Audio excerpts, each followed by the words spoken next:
The courtroom was so quiet I could hear the air conditioning humming above the judge's bench. My younger brother Richard leaned back in his chair and smiled like a man who had already won. "Enjoy retirement," he said. A few people in the gallery glanced toward me. Then he added the part he clearly enjoyed most. "Without a house." The smile on his face wasn't anger. It wasn't grief. It was satisfaction. The kind that comes from believing you've finally beaten someone you've been competing against your entire life. I looked at him for a moment. Then I smiled. "But you forgot one thing." Richard's attorney suddenly looked up from his paperwork. "What did you just say?" I folded my hands calmly in front of me. Because the document Richard had forced me to sign wasn't what he thought it was. And neither was the inheritance he had spent the last 8 months bragging about. But to explain that I need to go back to the week my father died. "My name is Evelyn Carter. I'm 67 years old. I retired from the United States Navy after 26 years of service. Most of my adult life was spent aboard ships at military bases and in offices where every detail mattered. I learned discipline, patience, and perhaps most importantly, I learned not to panic when everyone around me was losing their minds. Those lessons would end up saving me, though at the time I didn't know it. My father, Walter Carter, died on a rainy Thursday morning in Norfolk, Virginia. The call came just after sunrise. I was drinking coffee in my small townhouse outside Richmond when my phone rang. The number belonged to Richard. I knew before answering. Nobody calls that early with good news. "Dad passed away this morning," Richard said. His voice sounded strange. Not sad. Not emotional. Just flat. The way someone sounds when they're reporting information. For several seconds, neither of us spoke. No matter how complicated a relationship may be, losing a parent changes something inside you, even when you expect it. Even when you've spent years preparing for it. My father and I had never been especially close. Walter Carter was a proud man, a hard man, the kind of man who believed affection made people weak. Growing up, I spent years trying to earn his approval. Straight A's, sports, scholarships, military service. Nothing seemed to matter. Whatever I achieved, it was never enough. Richard figured that out much earlier than I did. Instead of chasing approval, he learned how to stay close to it. He stayed in Norfolk, worked nearby, visited often, had dinner with Dad every Sunday. Meanwhile, I was stationed all over the world. The distance between my father and me became more than geography. It became habit. The funeral took place 4 days later. The church was packed. Old neighbors, former co-workers, veterans, family friends, people who had known my father for decades. I sat in the second row wearing a simple black dress. Many people approached me afterward. Several remembered my military career. Others remembered my mother. My mother had been the warm one, the gentle one. She'd passed away nearly 20 years earlier. Sometimes I think the family began falling apart the day we buried her. At the reception, something felt off. Richard moved through the crowd like a politician working a room, shaking hands, accepting condolences, telling stories, making plans. Several times I overheard him saying the same thing. "Everything's already handled," or "Dad made sure all the paperwork was taken care of." The comments seemed strange. The funeral had barely ended. Most families were still grieving at that point. Richard already sounded like a man discussing business. I noticed other people noticing it too, but nobody said anything. Later that afternoon, I found myself standing alone near the church parking lot. A light rain had started falling. Richard walked over carrying 2 paper cups of coffee. He handed me one. "For old time's sake," he said. We stood there quietly, watching people leave. Then he spoke. "Dad simplified everything before he died." I looked at him. "What does that mean?" "Just means probate shouldn't be complicated." There was something rehearsed about the answer, like he'd practiced saying it. I remember feeling a small knot forming in my stomach. Not fear, just uncertainty. A week later, Richard invited me to meet with his attorney. The lawyer's name was Stephen Granger. His office sat in an older brick building downtown.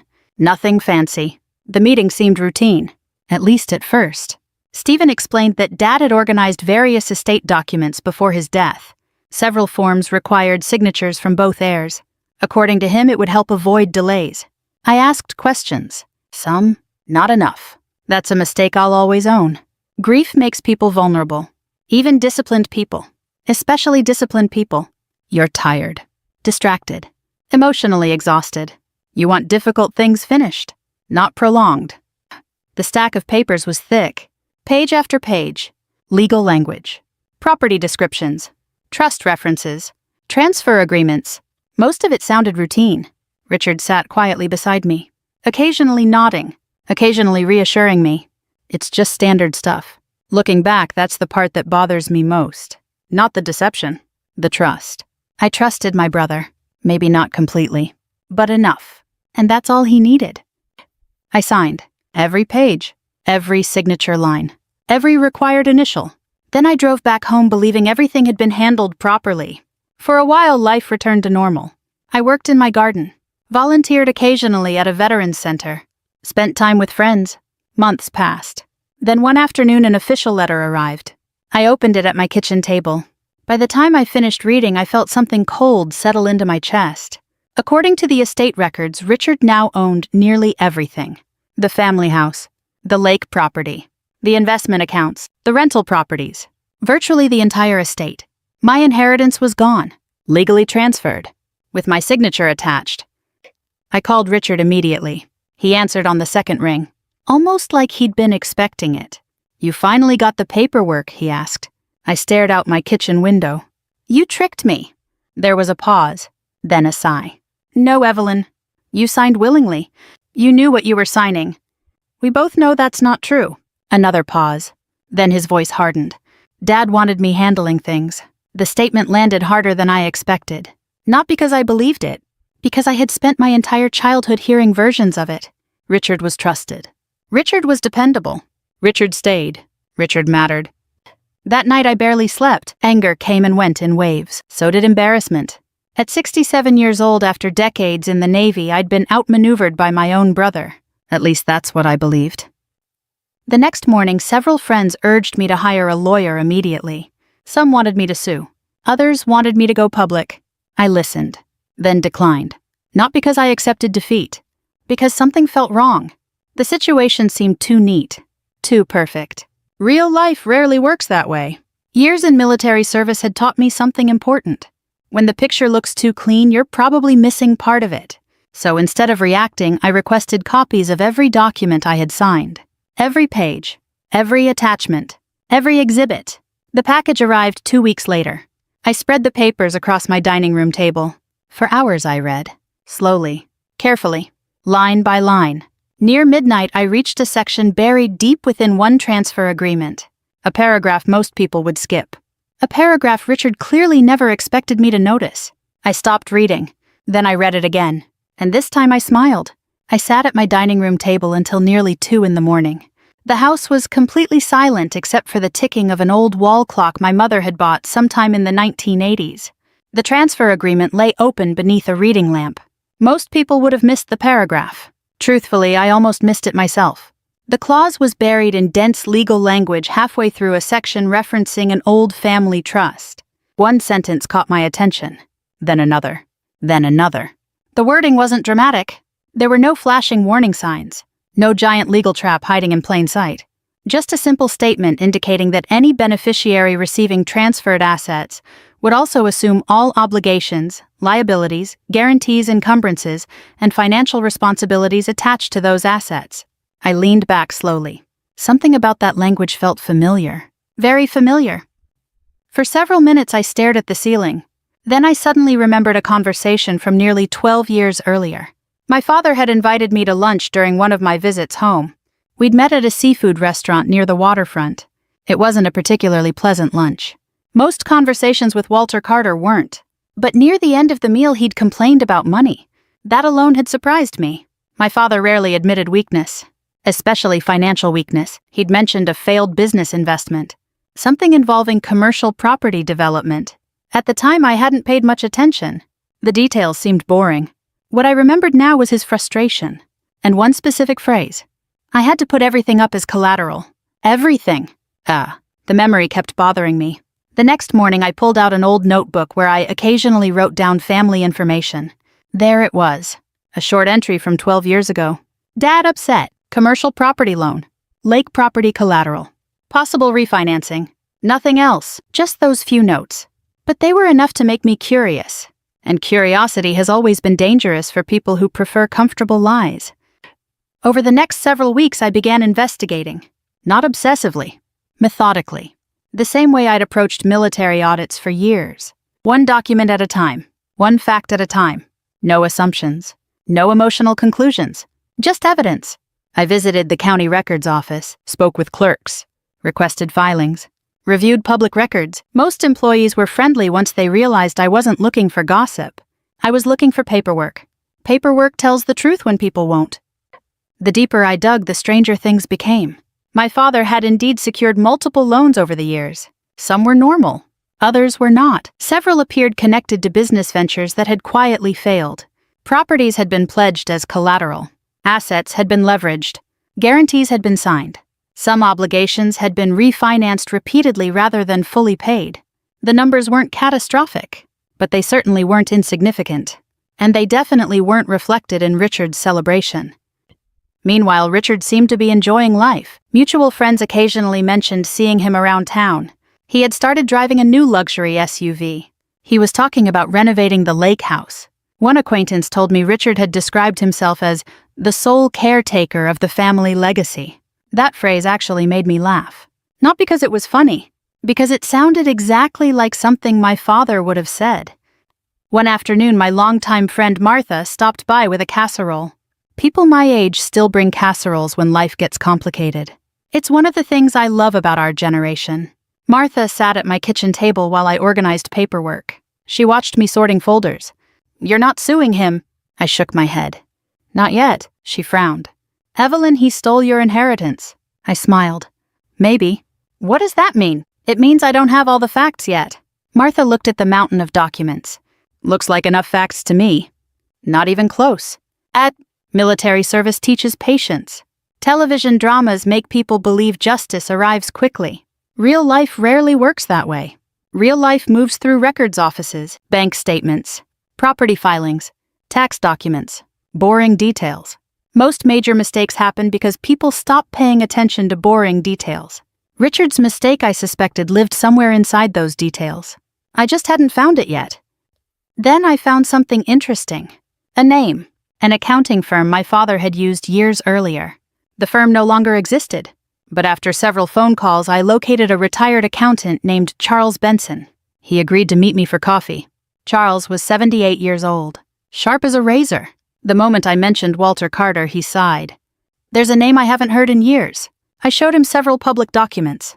He adjusted his glasses and studied them carefully. After a few minutes, he nodded. I wondered when this would eventually surface. My heart sped up slightly. "What exactly is this?" Charles tapped one page. "Your father spent years restructuring debt." "How much debt?" He hesitated. "Enough to keep him awake at night." Charles couldn't disclose confidential information. Professional ethics still mattered to him. But he could discuss publicly available records, and he did. What emerged was a picture I'd never fully understood. My father had been wealthy, at least outwardly. But much of that wealth had become increasingly complicated. Some assets carried obligations. Others carried guarantees. Several properties existed within financial arrangements that required careful management. The estate wasn't a treasure chest. It was more like a complicated machine. One wrong move could trigger consequences. As I drove home, I kept replaying the conversation. Something finally clicked. Richard hadn't actually examined what he'd inherited. He'd only looked at what he believed he inherited. Those are very different things. One is reality, the other is assumption, and assumption is expensive. A few weeks later, I received another surprise. A former employee from one of my father's businesses contacted me. His name was Tom Reyes. We met at a diner outside Norfolk. Tom brought a worn folder containing documents he'd legally retained after the company closed. Most were ordinary, but one file referenced personal guarantees attached to commercial loans. My father's signature appeared repeatedly. Several references pointed back to properties now owned by Richard. I thanked Tom and drove home with the folder sitting beside me. For the first time since Dad's death, I felt something shifting. Not victory. Clarity. Nah. The strange thing about revenge is that most people imagine it as an emotional experience. Rage. Confrontation. Humiliation. The reality can be much quieter. Sometimes revenge is simply standing still while someone races toward a cliff. You don't push them. You don't trip them. You simply decline to stop them. By late autumn, Richard's confidence seemed to be growing. So did his spending. I heard he'd hired contractors, ordered renovations, Started discussing future investments. The man was behaving like someone who had inherited millions. I almost felt sorry for him. Almost. One evening I sat alone on my back porch watching the sun disappear behind the trees. The stack of documents rested beside me. The evidence was becoming impossible to ignore. The transfer agreement Richard had forced me to sign wasn't merely transferring assets. It was transferring responsibilities, every responsibility, completely, legally. And if my understanding was correct, Richard had accepted obligations far larger than he realized. I thought about calling him, warning him, explaining what I'd found. Instead, I folded the papers and carried them back inside. For most of our lives, Richard had believed consequences were things that happened to other people. Perhaps it was finally time for him to meet his own. And somewhere deep down, I had a feeling that meeting was coming sooner than either of us expected. The first creditor arrived 3 months later. I didn't witness it myself. I heard about it through one of our mutual friends. Richard had apparently been hosting a small gathering at the lake house. Nothing extravagant. Just a few friends, some neighbors, and a contractor discussing renovation plans. In the middle of the afternoon, a representative from a financial institution showed up requesting documentation regarding one of the properties. According to the story, Richard brushed him off, told him there had to be some mistake. The representative remained polite, left a business card, and drove away. Richard laughed about it afterward. At least that's what I was told. At the time, he still believed he was the smartest man in the room. A week later, another letter arrived. This one wasn't addressed to me. It was addressed to Richard. I only learned about it because my cousin Linda called. Family news travels fast, especially bad family news. "Evelyn," she said carefully, "have you talked to Richard lately?" "No." "Something seems wrong." I didn't ask what she meant. Partly because I already knew. Partly because I wanted to hear her explanation. Linda lowered her voice. "He says creditors keep contacting him." I looked out my kitchen window. Leaves were beginning to fall from the trees. Autumn had settled over Virginia. "What kind of creditors?" He didn't say. Of course he didn't. People rarely discuss financial trouble until they're drowning in it. By November, the situation appeared to be escalating. Property notices, tax inquiries, loan servicing communications, requests for documentation. Most were routine. The problem wasn't any single letter. The problem was volume. One letter can be ignored. 20 letters become difficult to dismiss. Meanwhile, I continued living my ordinary life. Every Tuesday and Thursday, I volunteered at a veterans center near Richmond. I helped organize records, coordinate appointments, and occasionally assist older veterans with paperwork. The work grounded me. Many of the men and women who visited had faced challenges far greater than inheritance disputes, combat injuries, widowhood, illness, loneliness. Compared to those struggles, family greed seemed almost small. Almost. One afternoon, a retired Marine named Frank noticed I seemed distracted.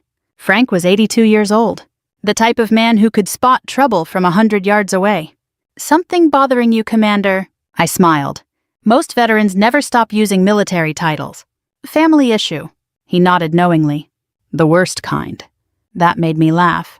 "Why's that?" "Because you can't request a transfer." As winter approached, reports about Richard became increasingly concerning.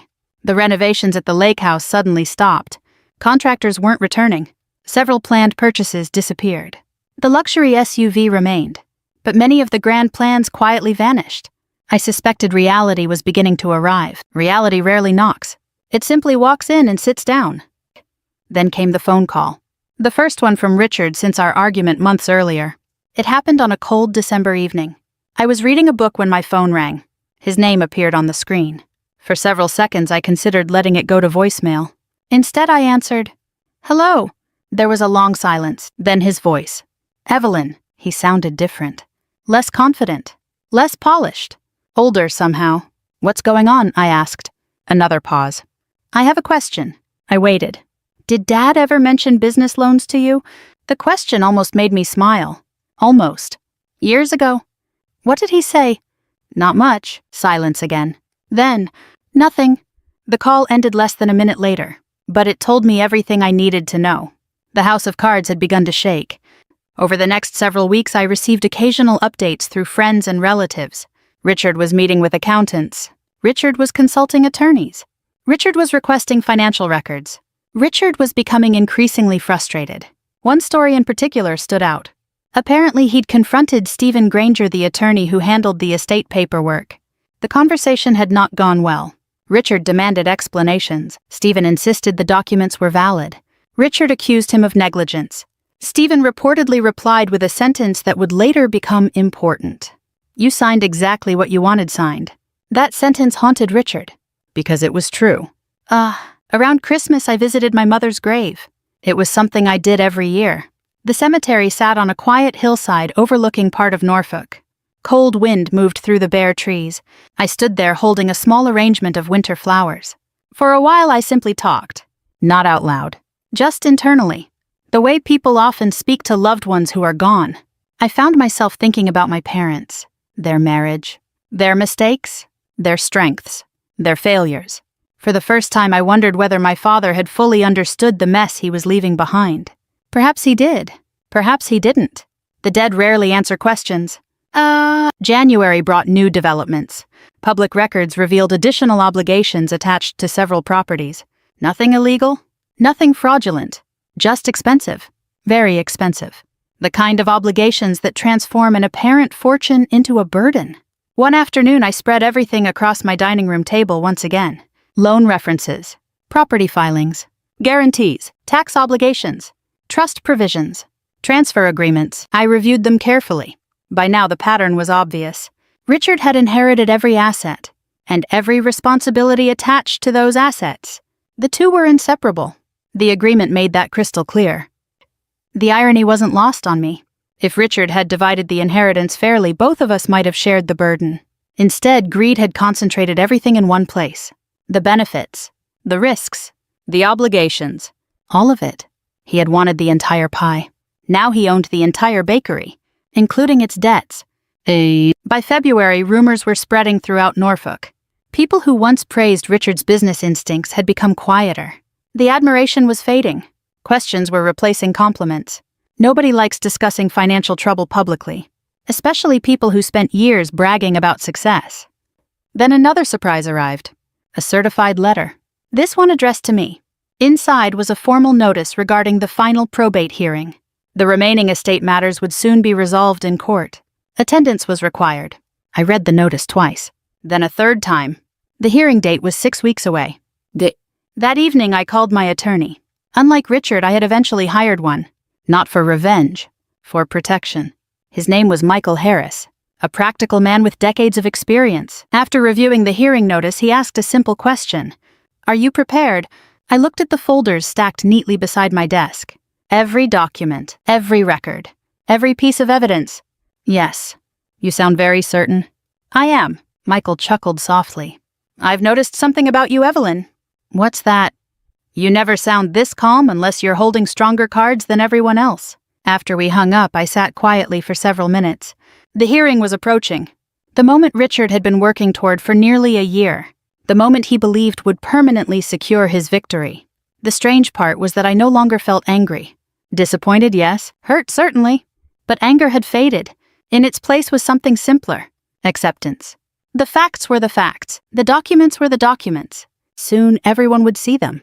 And when they did, Richard would finally discover that winning and benefiting are not always the same thing. The final hearing was 6 weeks away.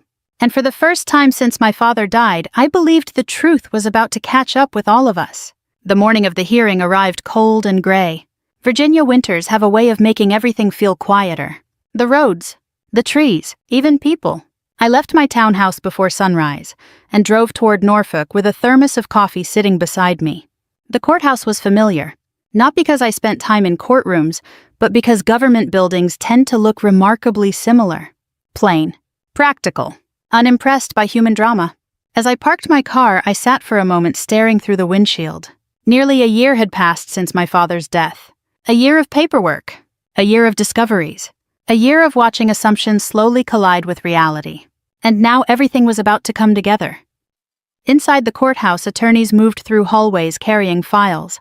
Families sat on benches, clerks hurried between offices. Life went on.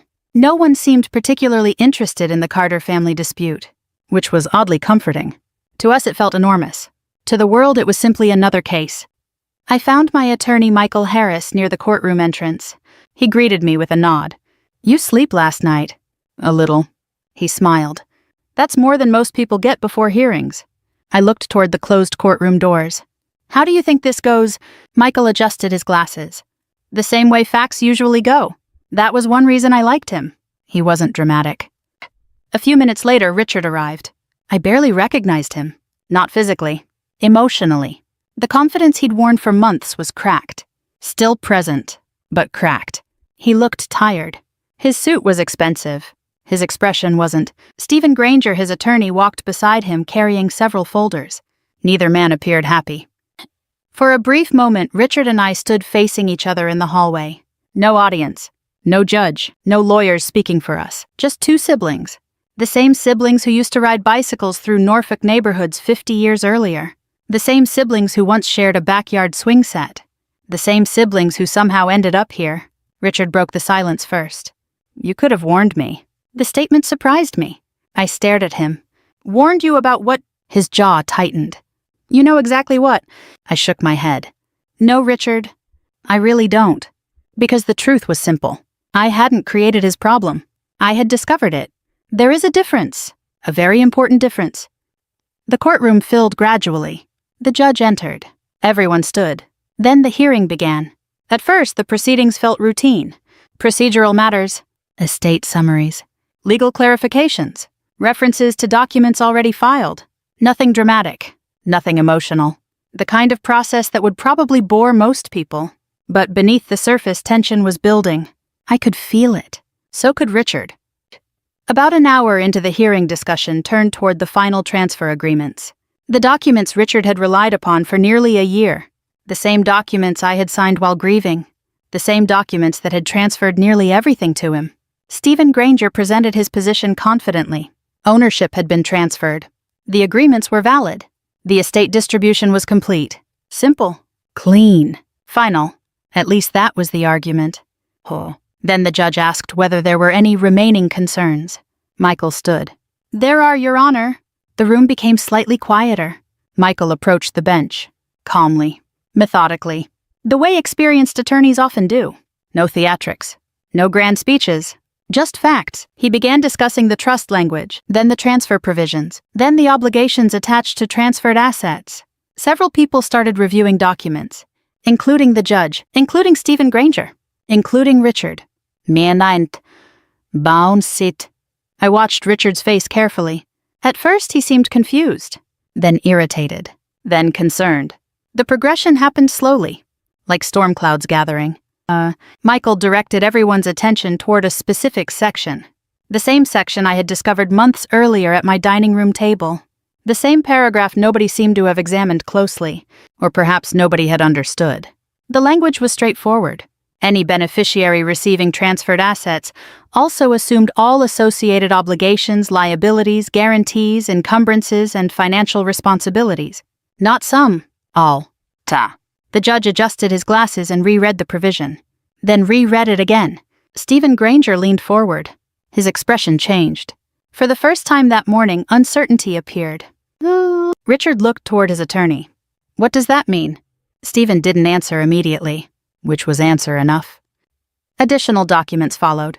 Property records, loan records, guarantee agreements, public filings, financial obligations linked directly to assets Richard now owned. One by one, methodically, relentlessly. Not accusations, evidence. The atmosphere inside the courtroom shifted. People began understanding the situation. The inheritance wasn't simply property. It was a package. Assets and obligations, benefits and burdens. You couldn't separate one from the other.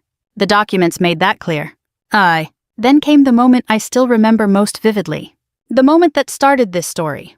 Richard leaned back in his chair, trying to recover control, trying to project confidence, trying to convince himself the situation wasn't slipping away.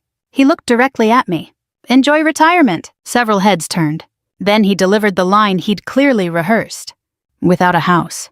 I smiled. Not because I enjoyed seeing him suffer. Because for the first time all year we were finally discussing reality. But you forgot one thing. The room became still. Stephen Granger looked up immediately. What did you just say? I met his eyes. You never finished reading the agreement. For several seconds nobody spoke. The silence felt enormous. Then the judge began asking questions. Detailed questions. Specific questions. Questions about obligations. Questions about liability transfers. Questions about trust provisions. Questions that became increasingly difficult for Richard's side to answer. Because the answers were sitting in black and white print. Eventually the picture became unavoidable. The agreement Richard had forced me to sign had transferred ownership. Completely. Legally. Irrevocably. But ownership wasn't the only thing transferred. Responsibility had transferred too. Every obligation attached to every asset now belonged to the person who owned those assets. Richard. I watched the realization spread across his face. It wasn't dramatic. No shouting. No collapse. Just understanding. A slow, painful understanding. The kind that arrives when denial finally runs out of places to hide. The judge reviewed the documents one final time, then issued his ruling. The transfer agreements remained valid. The ownership transfers remained valid. The associated obligations remained valid. Everything stood exactly as written. Richard owned the estate. All of it. The family house. The lake property. The investment assets. The business interests. Every piece and every responsibility connected to those pieces. The hearing ended less than 30 minutes later. People gathered their papers. Attorneys packed their briefcases. Observers quietly exited. Life moved forward, as it always does. I remained seated for a moment, not celebrating, not triumphant, just absorbing the finality of it. For months, everyone had assumed I was the victim.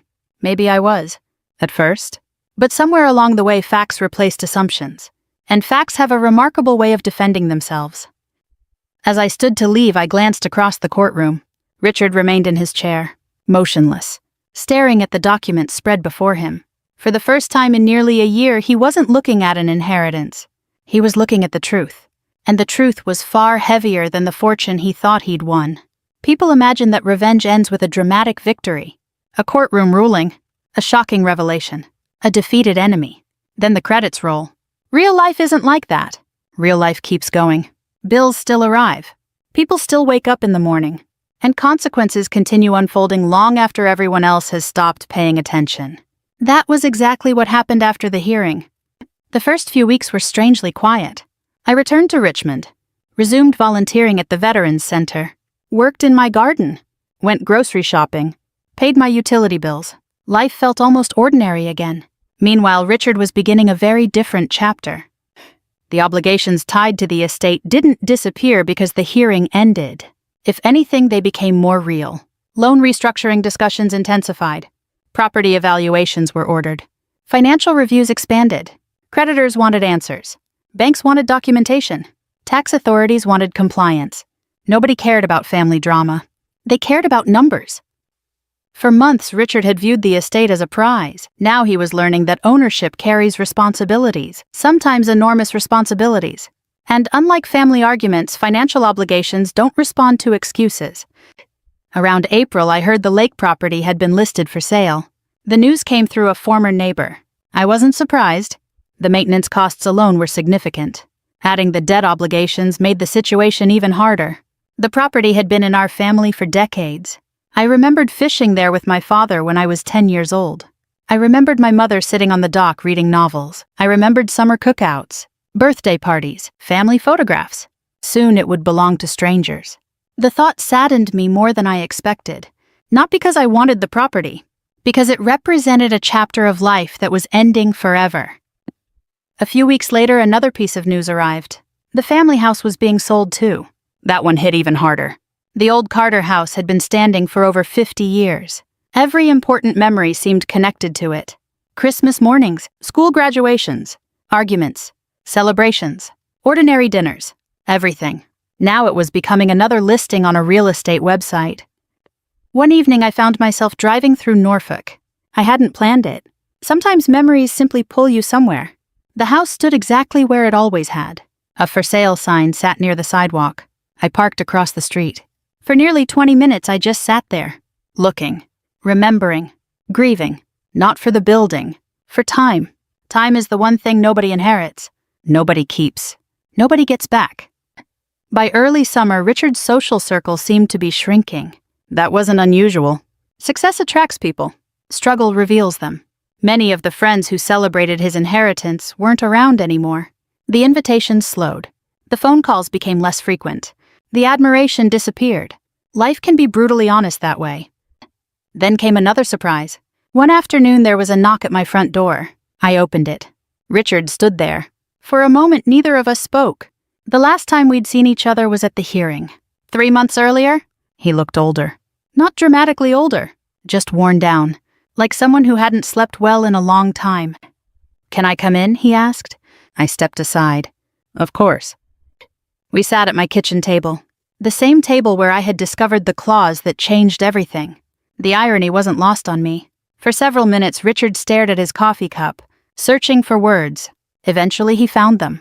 "Did you know—" I already understood the question. "Know what?" "That the estate was carrying all those obligations." I thought carefully before answering. Honesty mattered, especially now. "No." He looked up. I continued. "Not when I signed."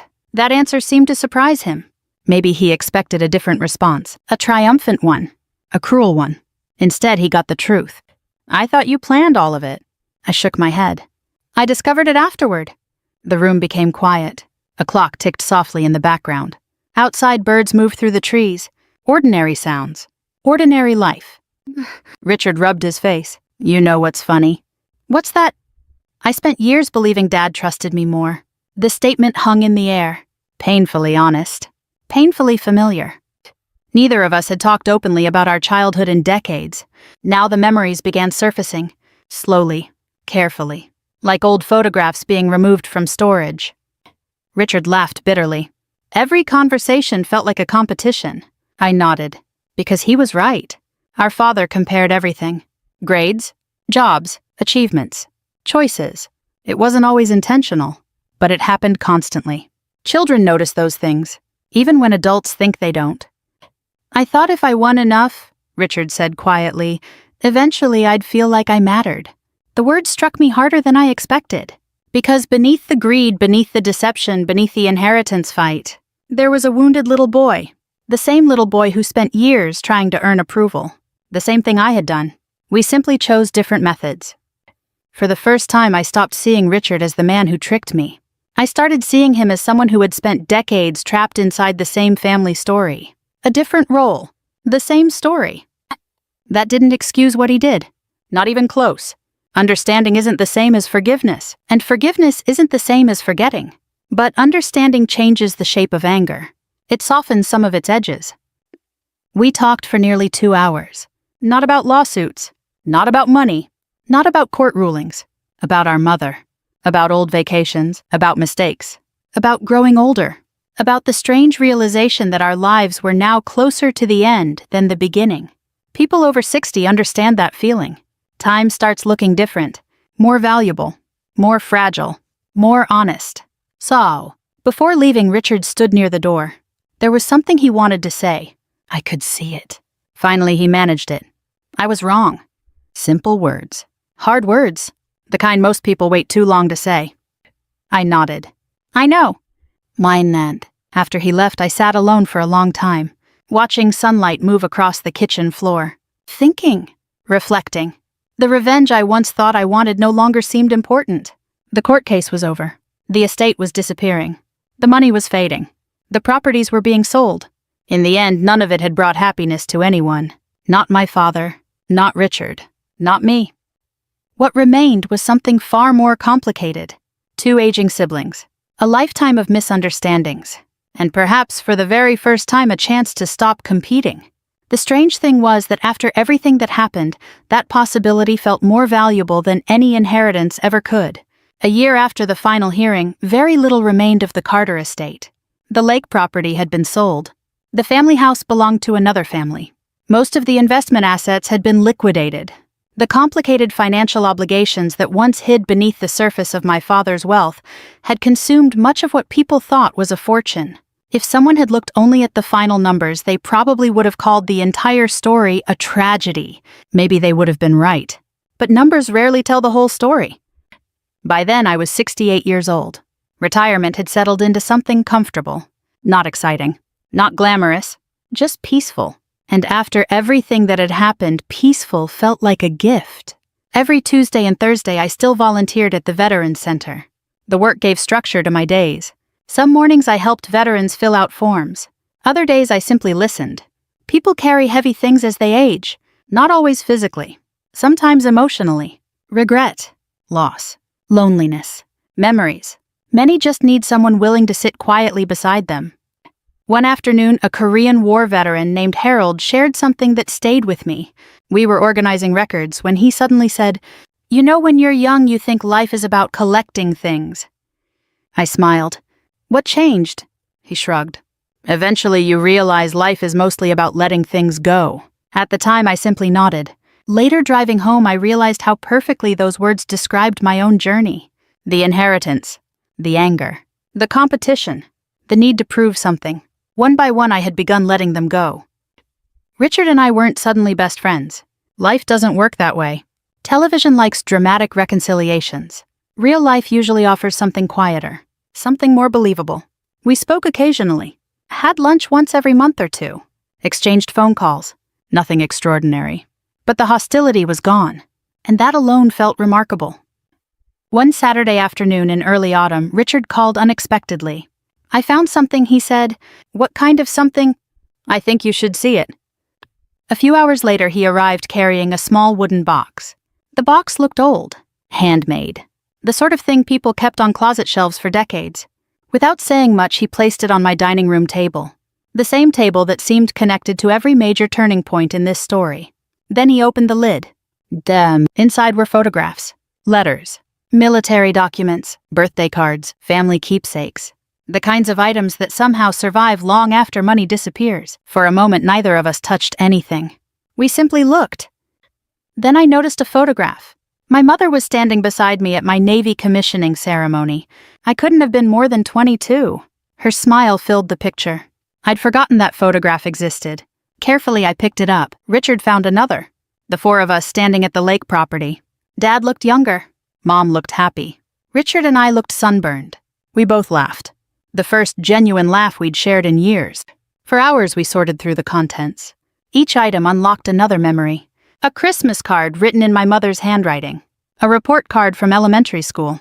Old vacation pictures. Letters I had mailed home during deployments overseas. Even a few notes written by my father. That surprised me. Walter Carter wasn't a man known for writing down his feelings. Eventually, I unfolded one of the notes. It wasn't long.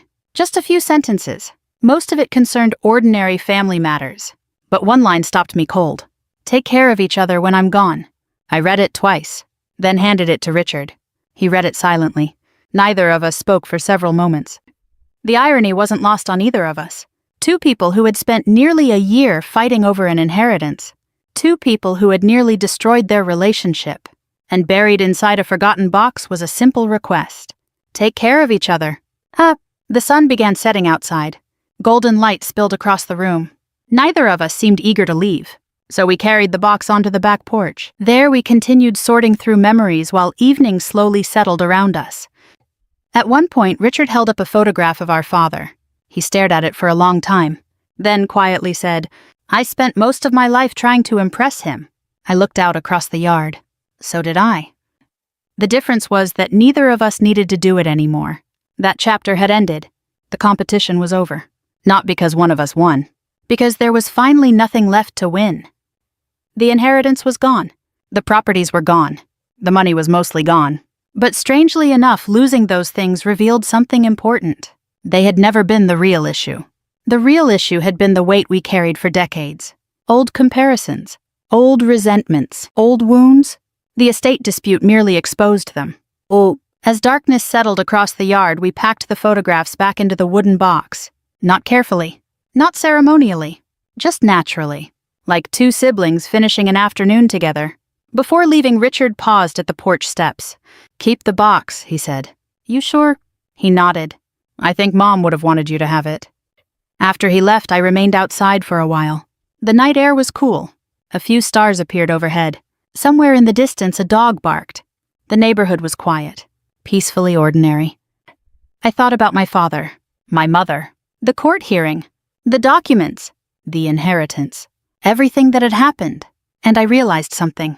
The most valuable thing I received from my family's estate wasn't listed in any will. It wasn't protected by any trust. And it certainly wasn't awarded in any courtroom. It was perspective. The understanding that some burdens aren't worth carrying forever, and some victories aren't worth winning. If you've stayed with me through this story, perhaps you've experienced something similar in your own life. Maybe it involved family, maybe friendship, maybe a misunderstanding that lasted far longer than it should have. If so, I hope this story leaves you with one gentle thought. Sometimes peace arrives not when we finally defeat someone, but when we finally stop fighting battles that no longer need to be fought. If this story meant something to you, I'd love to hear your thoughts in the comments. Have you ever seen a family torn apart by money, pride, or old wounds? And if you found your way back to peace, perhaps your story might help someone else. Thank you for spending this time with me. Take care of yourself. Take care of the people who matter. And if you'd like to hear more stories like this, you're always welcome to join us again. My name is Margaret Lawson, and the moment my ex-husband saw a retired 4-star general rise from his chair and salute me in the middle of his wedding ceremony, all the color drained from his face. The ballroom had been buzzing with quiet conversation only seconds earlier. Crystal chandeliers glowed overhead. A string quartet played softly near the stage. Guests in expensive suits and designer dresses sipped champagne while waiting for the ceremony to begin. Then the general stood. His chair scraped against the polished floor. Everyone looked up. The music faltered. And before anyone could understand what was happening, he raised his hand in a formal salute and said loudly enough for half the room to hear, "Good afternoon, Admiral Lawson." The room went silent. One by one, several other military officers rose to their feet. My ex-husband Richard stared at me as though he'd seen a ghost. His millionaire bride looked from him to me, completely confused. A woman near the front pulled out her phone. Another guest whispered, "Did he say Admiral?" Someone else answered, "3-star Admiral." I stood near the ballroom entrance wearing a simple navy blue dress I had purchased from a department store 2 weeks earlier. No medals, no uniform, no jewelry except my mother's wedding ring. I smiled politely. Richard looked like he couldn't breathe. And standing there, watching 20 years of assumptions collapse around him, I thought about the invitation that had arrived 6 weeks earlier. Because none of this had happened by accident. 6 weeks earlier, I was sitting on the back porch of my small home overlooking the Chesapeake Bay. The late afternoon sun reflected off the water. A fishing boat moved slowly in the distance. Retirement had been treating me well. After 38 years in the United States Navy, including the final years of my career as a 3-star admiral, I had finally learned how to enjoy quiet afternoons. I was reading a mystery novel when my neighbor Frank walked over carrying my mail. Frank was 73, retired Coast Guard and incapable of minding his own business. "You got something fancy today," he said. He handed me a thick cream-colored envelope. Gold lettering. Expensive paper. The return address immediately made me laugh. Richard Lawson. My ex-husband. Frank noticed my expression. "That bad?" "Worse." He sat down across from me. "Oh, now you've got to open it." I did. Inside was an elegant wedding invitation. Richard was getting married. Again. I wasn't surprised. Richard had always loved attention almost as much as he loved money. What caught my attention wasn't the invitation itself. It was the handwritten note tucked inside. "Margaret, I know it's been years. I hope life has been kind to you. Perhaps you'll enjoy seeing what success looks like these days. Richard." I stared at the note. Frank leaned forward. "That's rude, right?" "Oh, it's rude." "Good. Thought I was losing my mind." I laughed. Not because it hurt. Because it was so perfectly Richard. 20 years had passed since our divorce, and somehow he still believed he had won something. Frank shook his head. "He has no idea, does he?" "No. None at all." "Not the slightest." Frank began laughing. "You see, Richard thought my life had fallen apart after our marriage ended. To be fair, he had reason to think that. When we divorced, I was still a Navy captain. I worked long hours. I moved frequently. I wasn't wealthy. I certainly wasn't glamorous. Meanwhile, Richard built a successful chain of commercial construction companies. He loved reminding people about it. Over the years, our communication became limited to occasional conversations regarding our daughter Emily. Richard never asked much about my career, and I never volunteered information. When I made Rear Admiral, he didn't know. When I made Vice Admiral, he didn't know. When I was promoted to 3-star Admiral, he didn't know. The truth was simple. He never cared enough to ask, and I never cared enough to tell him. Frank leaned back in his chair. "So what are you going to do?" "Decline." He nodded. "Reasonable. I looked again at the invitation. The wedding would take place at a luxury hotel in Northern Virginia. Hundreds of guests, business executives, investors, politicians. The kind of event Richard loved. I imagined him standing in front of everyone showing off his younger millionaire bride. Then another thought entered my mind. A question. A curious little question. How would they treat someone they believed had failed? I thought about the note. I thought about Richard. I thought about all the years he had quietly assumed he was superior because he measured success with dollar signs. And suddenly I wasn't angry. I was curious. Very curious. A few days later, Emily called. Mom, please tell me you're coming. Your father invited me to a wedding. I know. That's unusual, Emily laughed. Trust me, I argued with him about it. Our daughter was 40 years old now. Smart. Kind. Far more emotionally mature than either of her parents had been at her age. He thinks you'll say no, she admitted. I probably should. But, I smiled. But I'm considering it. There was a long pause. Then Emily said carefully, Mom, what are you planning? I don't know yet. That wasn't entirely true. The idea was already forming. A week later, I made my decision. I would attend, but not as Admiral Margaret Lawson, not as a retired military leader, not as someone with awards recognition and accomplishments. I would attend exactly as Richard imagined me, a struggling woman, a forgotten ex-wife, a naive single mother who never recovered after divorce.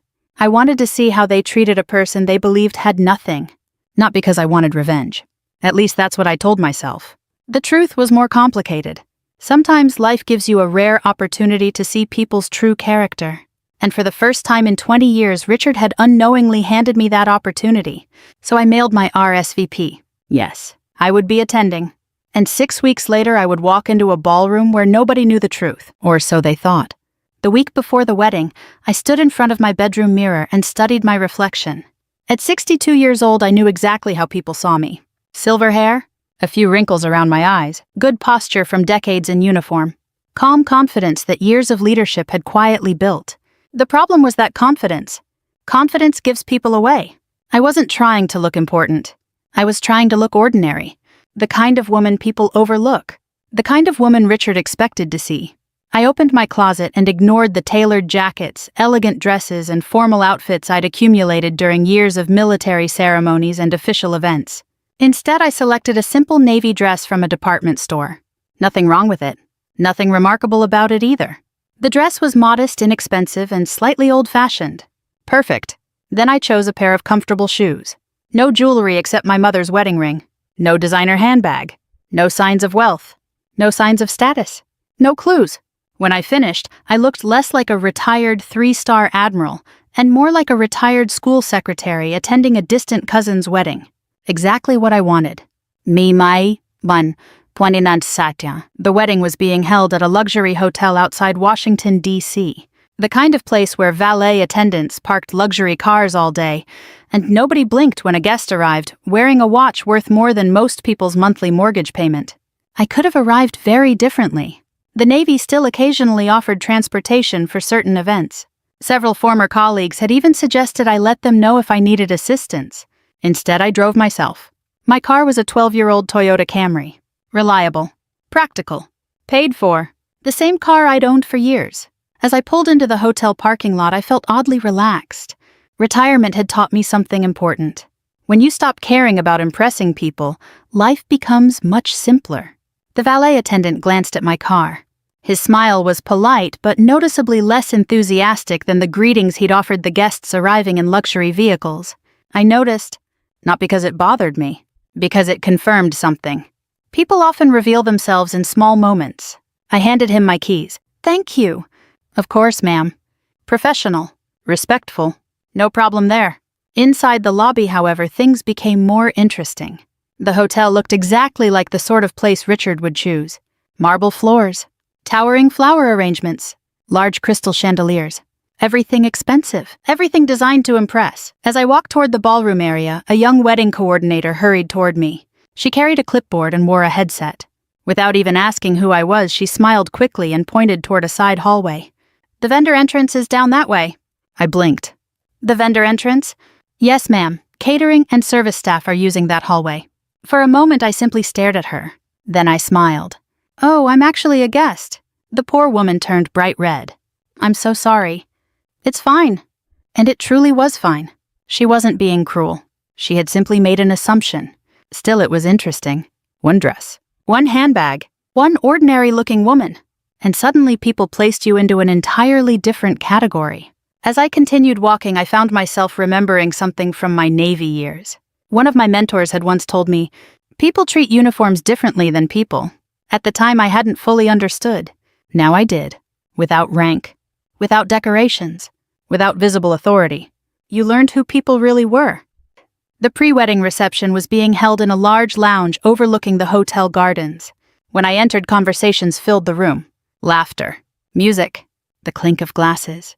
Richard had invited nearly 200 guests.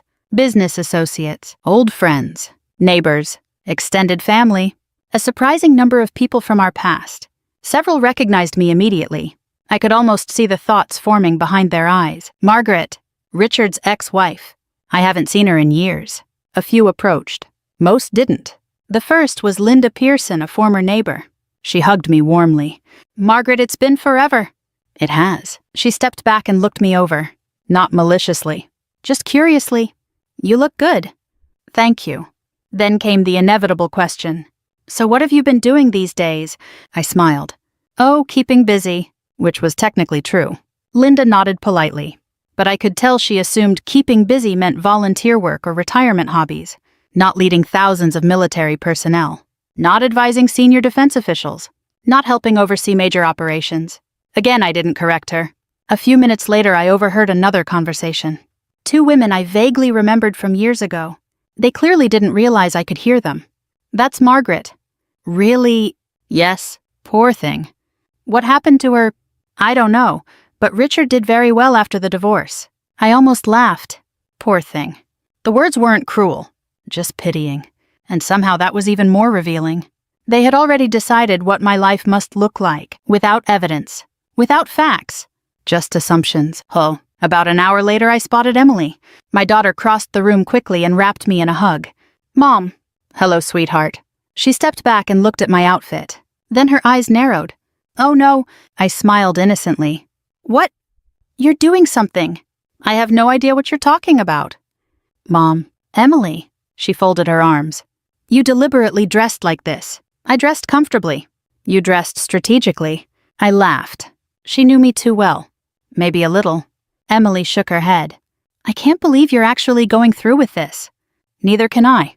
"You're enjoying it." "A little." She groaned. Then she lowered her voice. "Dad has no idea." "No." "And Vanessa definitely has no idea." "No." Emily stared at me for several seconds. Finally, she smiled. "Honestly?" "What?" "I think they deserve whatever happens." Before I could answer, someone entered the room. A tall man with white hair and perfect posture. Colonel James Parker. Retired Marine Corps. We had worked together years earlier. The moment he saw me, his eyes widened. For a second, I knew exactly what he was about to do. Recognize me publicly. Fortunately, I reacted first. I gave a subtle shake of my head. Very slight, almost invisible. The colonel immediately understood. His expression changed. He walked over calmly. "Margaret." "James." We shook hands. His eyes sparkled with amusement. "Good to see you." "You too." "Enjoying the festivities?" "So far." A tiny smile appeared on his face. Then he leaned closer and quietly whispered, "This should be interesting." I smiled. That's what I'm beginning to think. And at that moment across the room, I finally saw Richard.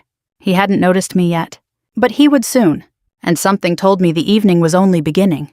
Richard finally noticed me about 10 minutes later. I was standing near one of the large windows overlooking the gardens, holding a glass of iced tea and talking with Colonel Parker, when I saw his eyes land on me across the room. For a brief moment he seemed surprised, then satisfied. That was the expression. Satisfied. As though seeing me confirmed something he had believed for years.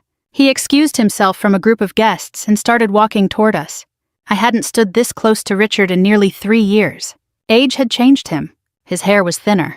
His face carried deeper lines. His expensive suit fit perfectly, but there was a certain stiffness to him now. The confidence remained. The humility still hadn't arrived. "Margaret." "Hello, Richard." He gave me a quick hug. The kind people perform because social etiquette requires it. "I'm glad you came." "Thank you for inviting me." His eyes briefly scanned my dress shoes and handbag. Not openly, not rudely. But I noticed years of military leadership had taught me how to read people.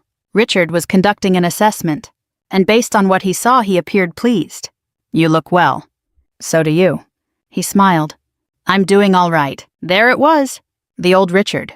The man who could turn any conversation into a report on his own success.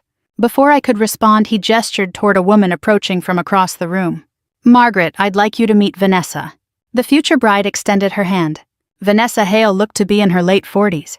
Elegant, well-dressed, confident, beautiful in a polished magazine cover sort of way.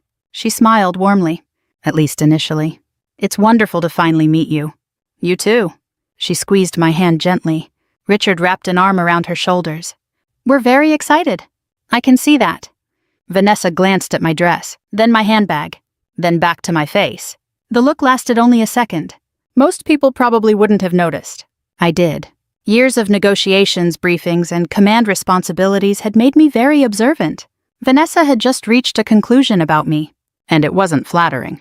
Still, she remained polite, at least for now. As the afternoon continued, guests gathered in small groups throughout the reception area. Richard moved constantly, greeting people, telling stories, accepting congratulations, showing off. Some things never change. I found myself seated at a table with several people from our past. Former neighbors, old family friends, a retired banker, a couple who had once lived down the street from us. The conversation drifted toward retirement, travel, grandchildren, health concerns, typical topics for people our age. Then someone asked me a question. "So, Margaret, what have you been doing all these years?" The table became quiet. I took a sip of tea. "Oh, a little bit of this and that." The retired banker chuckled. "That sounds mysterious." "Not really." "What did you retire from?" Before I could answer, Richard appeared beside the table, and unfortunately he answered for me. "Margaret always preferred keeping things private." Several people nodded. Then Richard added, "Life can be tough after divorce. We all find different ways to get by." The words were delivered with a smile. Friendly on the surface, cruel underneath. The table fell silent. A woman looked uncomfortable. Someone else stared into their drink. I simply smiled. Richard waited, perhaps expecting a reaction. An argument. Embarrassment. Instead, I asked calmly, "And how have you been, Richard?" His grin widened. "Oh, very blessed. Of course."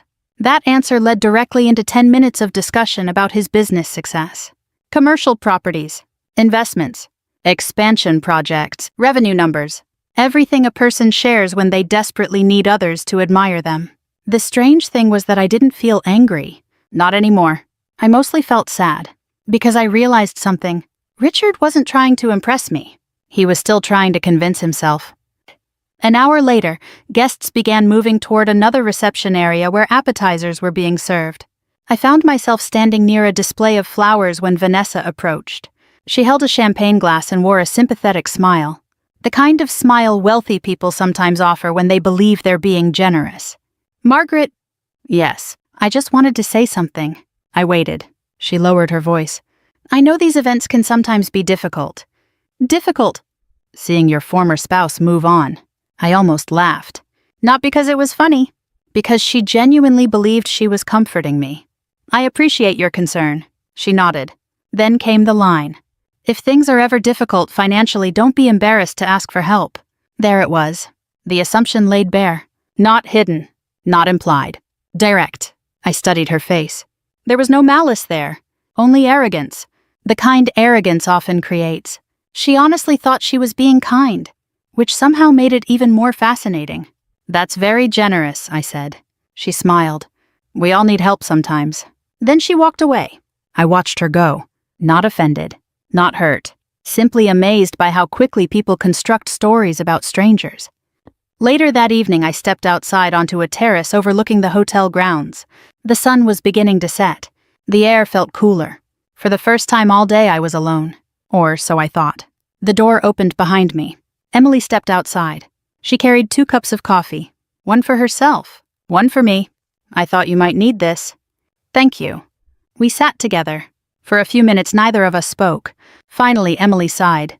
"I owe you an apology." "For what?" "I should have stopped this." "Stopped what?" She gestured toward the ballroom. The way they're treating you. I shook my head. No. They think you're struggling. I know.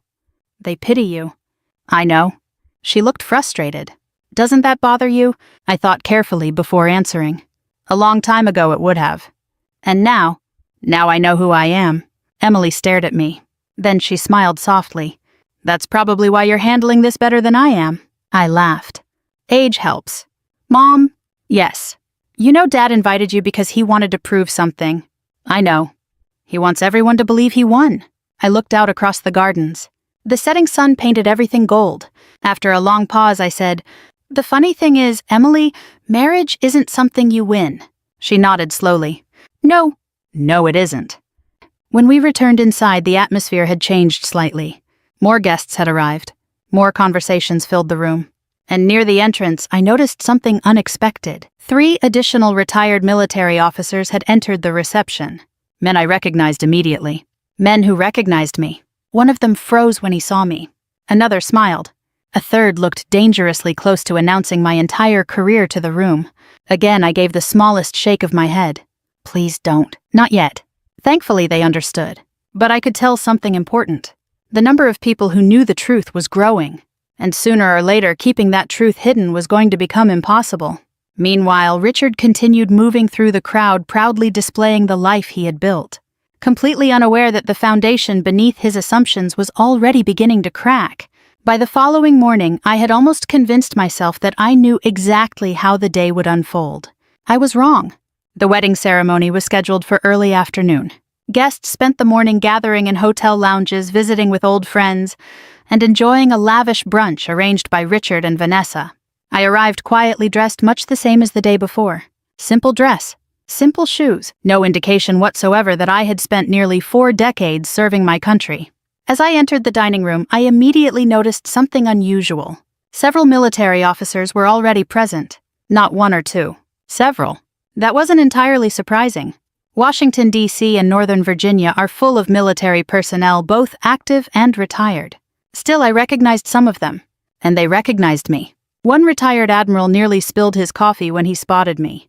Another stared for a moment before smiling. The amused expressions were becoming difficult to ignore. Colonel Parker appeared beside me, carrying a plate of eggs and toast. You've created quite a situation. I've done nothing.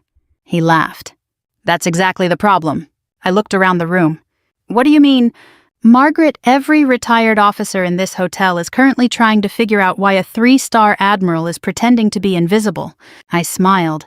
Let them wonder. He shook his head. I don't think that's going to remain possible much longer. At the time, I assumed he was exaggerating. A few hours later, I realized he wasn't. The ballroom itself was magnificent. Richard had spared no expense. White roses decorated every table. Crystal chandeliers illuminated the room with warm golden light. A raised platform stood at the front where the ceremony would take place. A string quartet played softly as guests found their seats. Nearly every chair was occupied. More than 200 people.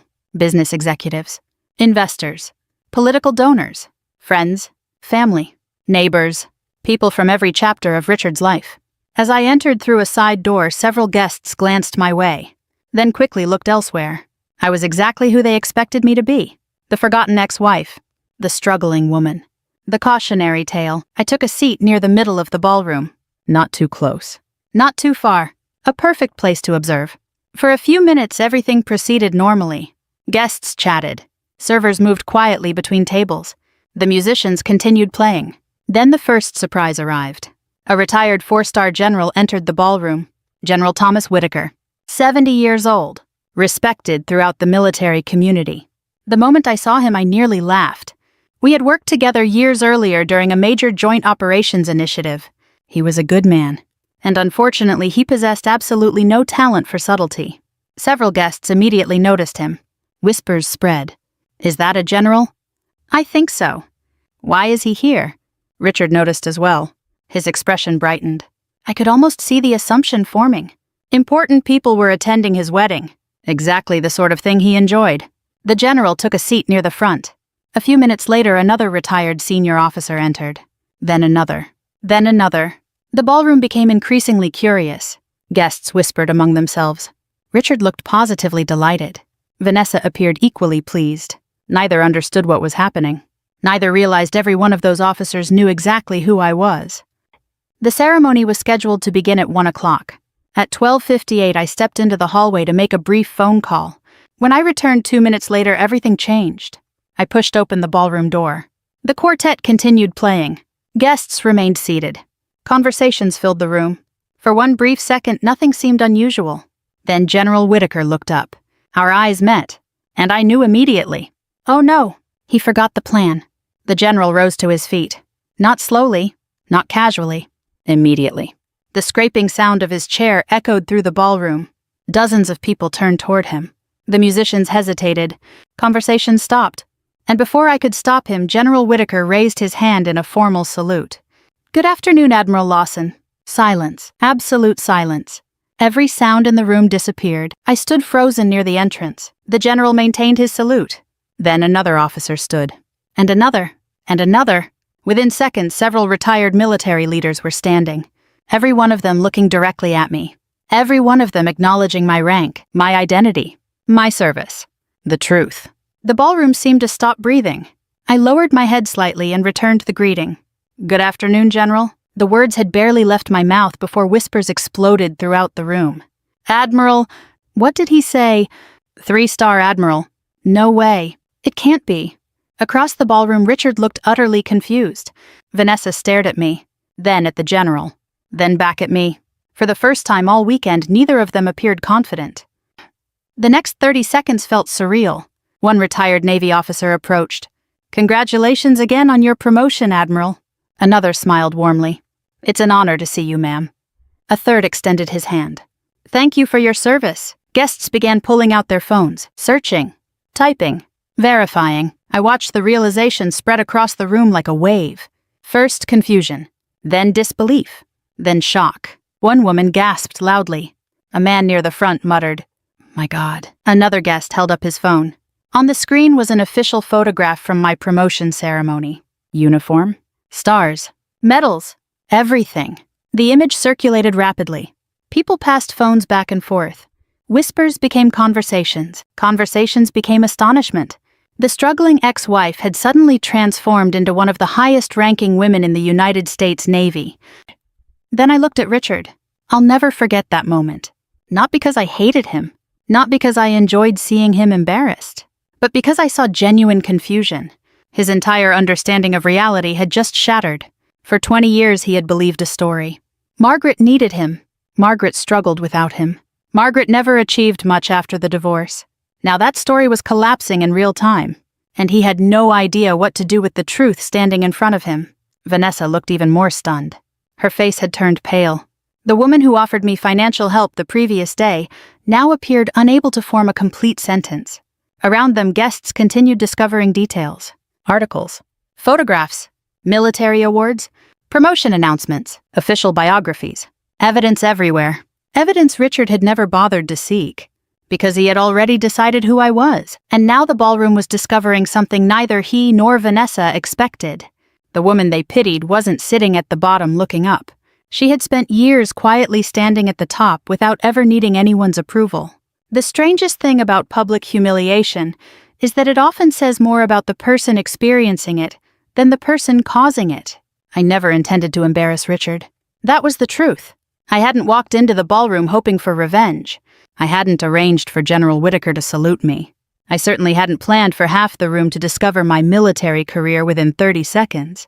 Yet there we were, 200 guests whispering, phones glowing, conversations buzzing, and Richard Lawson standing in the center of it all, looking as though the ground beneath him had suddenly disappeared. The wedding coordinator hurried around trying to restore order. The musicians awkwardly resumed playing. Guests slowly returned to their seats. The ceremony eventually began. But something fundamental had changed. The room no longer saw me as Richard's ex-wife. Now they saw Richard as Admiral Lawson's ex-husband. And that difference clearly unsettled him. The ceremony itself passed in a blur. I listened respectfully as Richard and Vanessa exchanged vows. They seemed genuinely happy. And despite everything that had happened, I found myself hoping their marriage would succeed. At our age, people deserve companionship. They deserve peace. Life teaches you that eventually. Afterward, guests moved into the reception hall. The atmosphere felt completely different from the day before. People who had barely acknowledged me were suddenly eager to speak. Several approached my table. One woman smiled nervously. I had no idea. I smiled back. Most people didn't. A retired businessman shook his head. 3-star Admiral, that's incredible. Thank you. Another guest leaned forward. Why didn't you tell anyone? I laughed softly. Nobody asked. That answer generated more laughter than I expected. But it was true. Richard had spent 20 years assuming. I had spent 20 years living. Those are very different things. About halfway through the reception, I stepped outside onto a quiet terrace overlooking the gardens. The afternoon sun hung low in the sky. Birds moved between the trees. For the first time all day, things felt peaceful again. Then I heard footsteps. I didn't need to turn around. I already knew who it was. Richard stopped beside me. Neither of us spoke immediately. For several moments, we simply stood there looking across the gardens.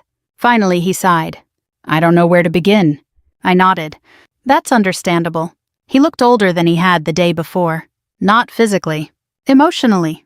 Like a man who had suddenly been forced to examine parts of himself he preferred to ignore. You're really an admiral? I smiled. Yes. A 3-star admiral? Yes. He shook his head slowly. My God. There wasn't much else to say. The facts spoke for themselves. After another long silence, he asked the question everyone else had been asking. Why didn't you tell me? I thought carefully before answering. Then I looked directly at him. Would it have mattered? That question hit him harder than any accusation could have. Because we both knew the answer. Not really. For years, he hadn't cared enough to ask about my life. Why would he have cared enough to hear about it? Richard looked away. The silence stretched. Finally, he spoke again. I honestly thought... He stopped. I waited. I thought things had been difficult for you. They were. His head snapped toward me. They were... I nodded. Richard being successful doesn't mean life is easy. For the first time, he looked genuinely curious. Not defensive. Not arrogant. Curious. So I continued. I spent years away from Emily because of deployments. His expression softened. I know. I missed birthdays. I remember. I lost friends. He nodded. I worked 14-hour days. That doesn't surprise me. I smiled sadly. The promotions didn't erase those things.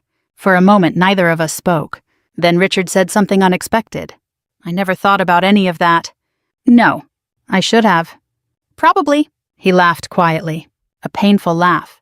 The kind people make when they finally recognize an uncomfortable truth.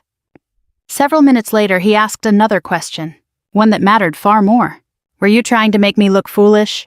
The answer came easily. No. His eyes searched my face. I think he expected anger. Resentment. Bitterness. Instead, he found none. Because the truth was simpler. I wanted to see how people treated someone they believed had nothing. He nodded slowly. And I smiled. I learned a lot. He looked down at the ground. So did I. Say. A little later, Vanessa approached us. She looked nervous. Far more nervous than I had ever seen her. Am I interrupting? Not at all, I said. Richard quietly excused himself, leaving the two of us alone. Vanessa folded her hands together, then surprised me completely. I'm ashamed. I blinked. Ashamed? Yes. She took a breath. I owe you an apology. I remained silent. She continued. When we met yesterday, I made assumptions. I smiled gently. Most people did. That's not an excuse. No, it wasn't. Vanessa looked genuinely uncomfortable. I thought I understood your story. You didn't. No. She laughed softly. Clearly not. Then her expression became serious. Richard talked about you over the years. That didn't surprise me. What did he say? She hesitated. The hesitation told me everything. Finally, she answered. He made it sound like you never recovered after the divorce. I nodded. Again, not surprising. People often rewrite history in ways that protect their pride. Vanessa looked embarrassed. And I believed him. I understand. No, you don't. Her eyes became moist. I treated you like someone who needed my help. I smiled. You thought you were being kind? That doesn't make it better. No. She laughed through her embarrassment. No, it doesn't. For a moment, we simply stood there. Then she asked quietly, Can you forgive me? The younger version of myself might have hesitated. The older version didn't. Of course. The relief on her face was immediate and genuine. Ma itsintina manamanan saknana. That evening, as the reception continued inside, I remained on the terrace for a few more minutes, watching the sunset, thinking, reflecting. For years I had imagined what it might feel like if Richard finally understood who I became. Now I knew. It wasn't satisfying. It wasn't triumphant. It wasn't revenge. It was sad. Because I realized something important. The greatest mistake Richard made wasn't underestimating my career. It wasn't missing my promotions. It wasn't failing to recognize my accomplishments. His greatest mistake was never truly seeing me when we were married. And standing there beneath the fading sunlight, I began to suspect he finally understood that too. The reception continued well into the evening. Inside the ballroom, the orchestra had replaced the string quartet. Guests laughed, danced, and moved between tables carrying slices of wedding cake and cups of coffee. By then, the shock had mostly faded. People had adjusted to the truth. Human beings are remarkably adaptable that way.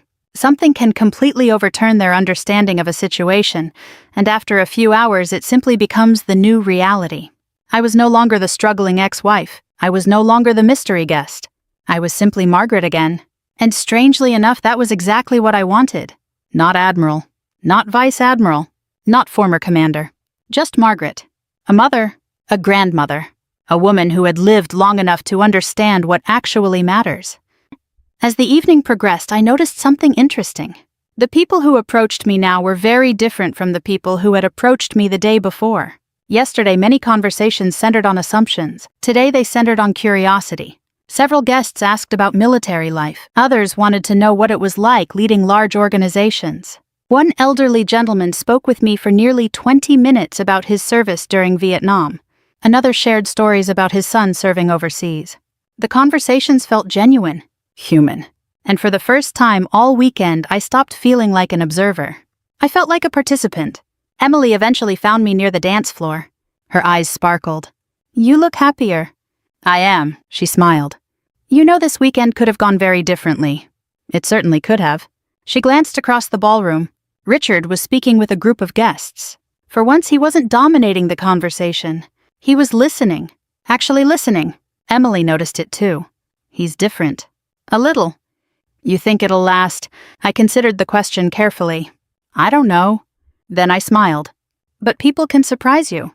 At 62, I had learned never to underestimate the possibility of change. Some people grow quickly. Others take decades. But growth remains possible for all of us. A short time later, the band began playing a slower song. Couples moved onto the dance floor. I watched from my table while sipping coffee. Then someone appeared beside me. Richard. Again. Only this time he looked calmer. Less shaken. Less defensive. More honest. "May I sit?" "Of course." He pulled out a chair and sat down. For several seconds he simply watched the dancers. Finally he spoke. "You know something." "What?" "I spent years thinking I won." I looked at him. His eyes remained fixed on the dance floor. "The divorce." I said nothing. He continued. "I built businesses." "You did." "I made money." "You did." "I bought bigger houses." "You certainly did."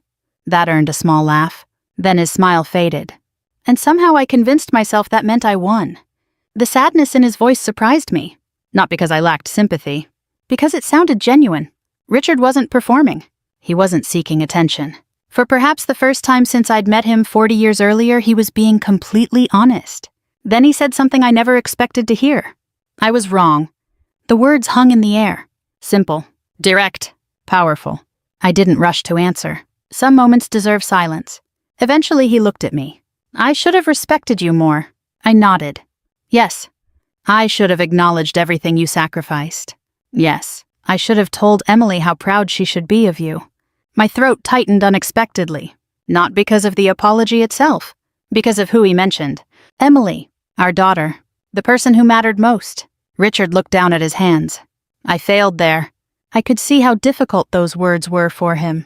And because they were difficult, they mattered. After a moment, I reached across the table and gently touched his hand. "You can't change the past." "I know." "But you can change tomorrow." He looked up. For the first time all weekend, his eyes seemed lighter. Not happy, but relieved, as though he had finally put down a burden he had carried for years. Near the end of the evening, the photographer gathered family members for a final group picture. Richard and Vanessa stood at the center.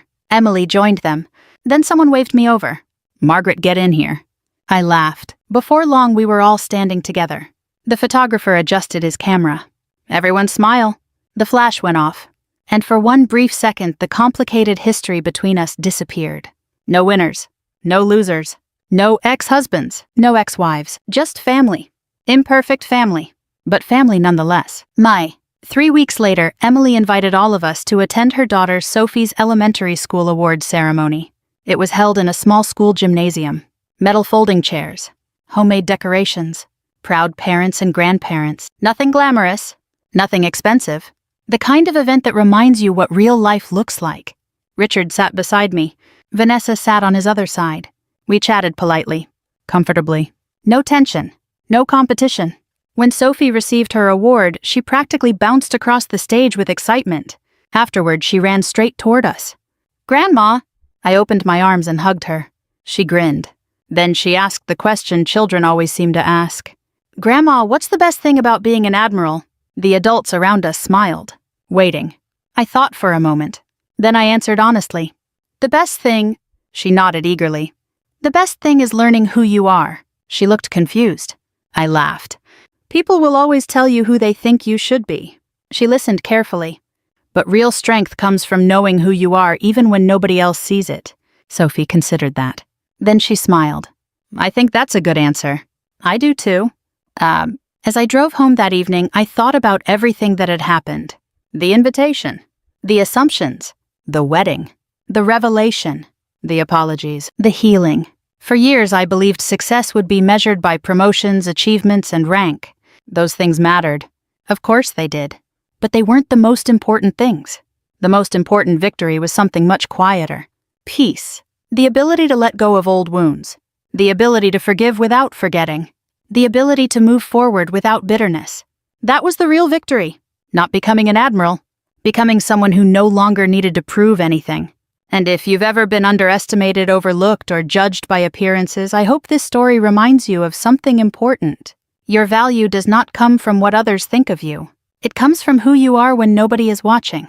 And sometimes the people who underestimate you end up teaching you the most important lesson of all, that your worth never depended on their approval in the first place. If this story meant something to you, take a moment to share it with someone who might need that reminder today. And if you enjoy stories about resilience, family second chances, and finding peace after life's hardest chapters, I'd be honored if you joined us again for another story. Thank you for spending this time with me. My father called on a Thursday afternoon while I was finishing paperwork in my office at Naval Station Norfolk. His voice was sharp before I even said hello. "The bill is $26,000. I leaned back in my chair and stared through the window toward the gray waters of the Elizabeth River. "How will you pay?" For a moment, I honestly thought I had misheard him. Not because of the amount, not because he was asking for money, but because of who was asking. 3 days earlier, I had driven 6 hours across Tennessee to attend my younger brother's wedding. 3 days earlier, I had stood alone in an empty parking lot while workers folded chairs and hauled trash bags toward a dumpster. 3 days earlier, my brother had sent me a text message that changed everything I thought I knew about my family. And now my father wanted to know how I planned to pay for a wedding I wasn't even allowed to attend. I laughed. Not loudly, not angrily. Just enough for him to hear it. Then I said 6 words. "Then Tyler can pay it himself." Silence. The kind of silence that tells you someone just heard a truth they never expected. "Dad, nothing." Finally he whispered, "Rachel." I ended the call. That was the moment everything changed. But to understand why I have to go back a few days, my name is Rachel Morgan. I'm 38 years old and a commander in the United States Navy. I've spent almost 20 years serving my country. I've deployed overseas. I've missed birthdays, missed Christmas dinners, missed funerals, missed anniversaries. Like most military families, mine always said they understood. Or at least I thought they did.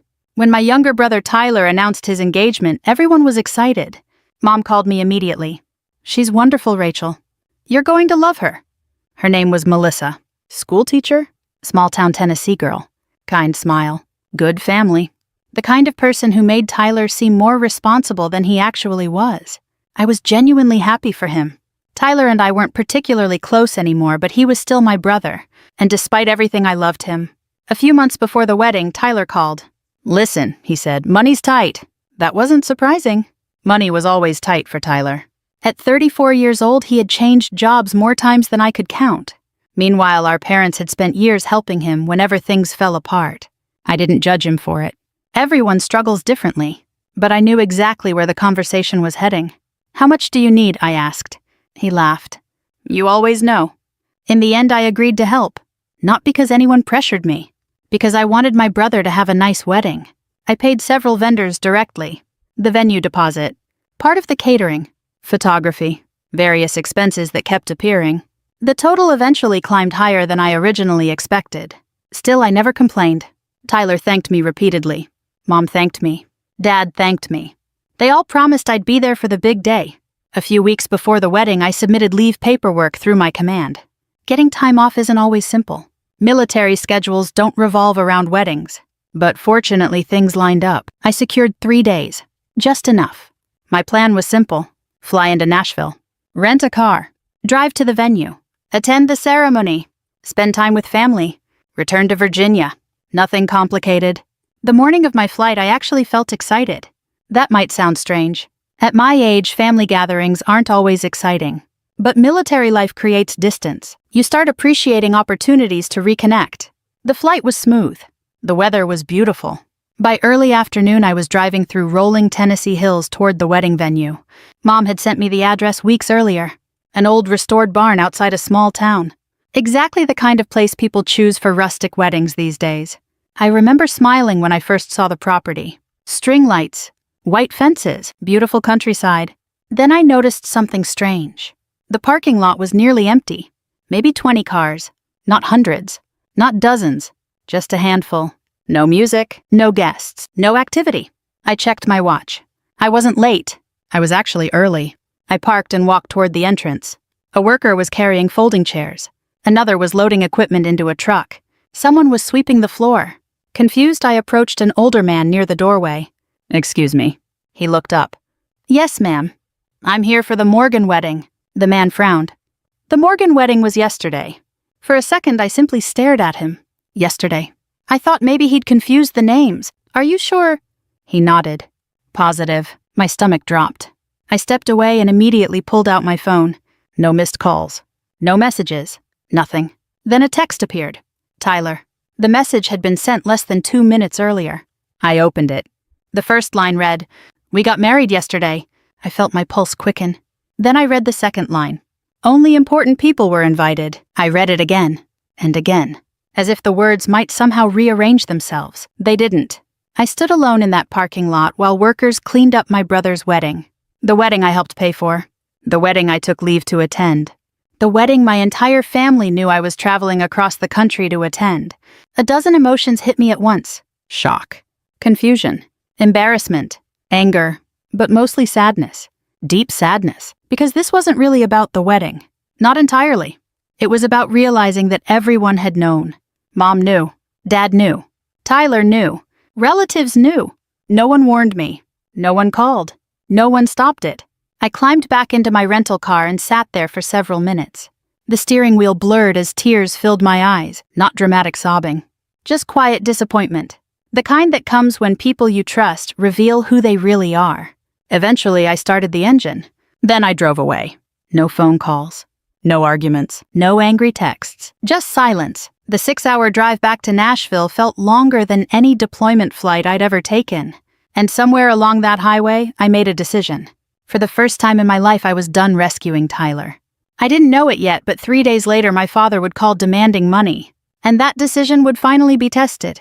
The drive back to Nashville should have taken a little over 6 hours. It felt like 12. I kept the radio off. Normally, I liked having music during long drives, old country songs, classic rock, something familiar. That day, silence felt more honest. Every few miles, I glanced at my phone sitting in the passenger seat. No calls. No apologies, no explanation. Just that text message. "We got married yesterday.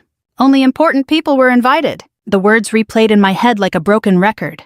By the time I returned the rental car and boarded my flight back to Virginia, the initial shock had started to fade.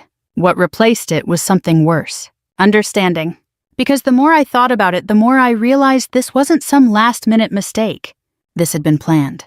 The date had been changed. Invitations had been updated. Guests had been notified. Travel arrangements had been coordinated. Dozens of people knew. Yet somehow I was the only one left in the dark. That realization hurt more than the wedding itself. When I landed in Norfolk that evening, I went straight back to my apartment. The place was quiet, neat, predictable, the way military people tend to keep their homes. I dropped my overnight bag beside the couch and sat there for a long time. Eventually, my phone buzzed. Mom! I stared at her name, then sent the call to voicemail. A minute later, she called again. Voicemail. Then Dad. Voicemail. Then Tyler. Voicemail. I wasn't ready. For 20 years, I had been the family peacemaker. The reliable one. The reasonable one. The person expected to smooth everything over. For once, I wanted them to sit with the consequences of their choices. The next morning, I woke up before dawn out of habit. After nearly 2 decades in the Navy, sleeping late feels unnatural. I made coffee and sat on my balcony watching the sunrise. Then I listened to the voicemails. Mom's came first. Rachel, honey, please call me. Her voice sounded nervous. Not guilty. Not remorseful. Just nervous. Dad's message was similar. Your mother is upset. You need to call home. Interesting. Not, we're sorry. Not, we made a mistake. Just instructions. Then came Tyler's message. Look, don't make this a bigger deal than it is. I actually laughed. A bigger deal. I had crossed several states to attend his wedding. The wedding I helped finance. The wedding I wasn't allowed to attend. And somehow I was the one making it a bigger deal. I deleted the voicemail. Then I got dressed and headed to work. Military life has a way of forcing perspective. No matter what's happening in your personal life, the mission continues. People still depend on you. Responsibilities remain. That's one reason I stayed in the Navy so long.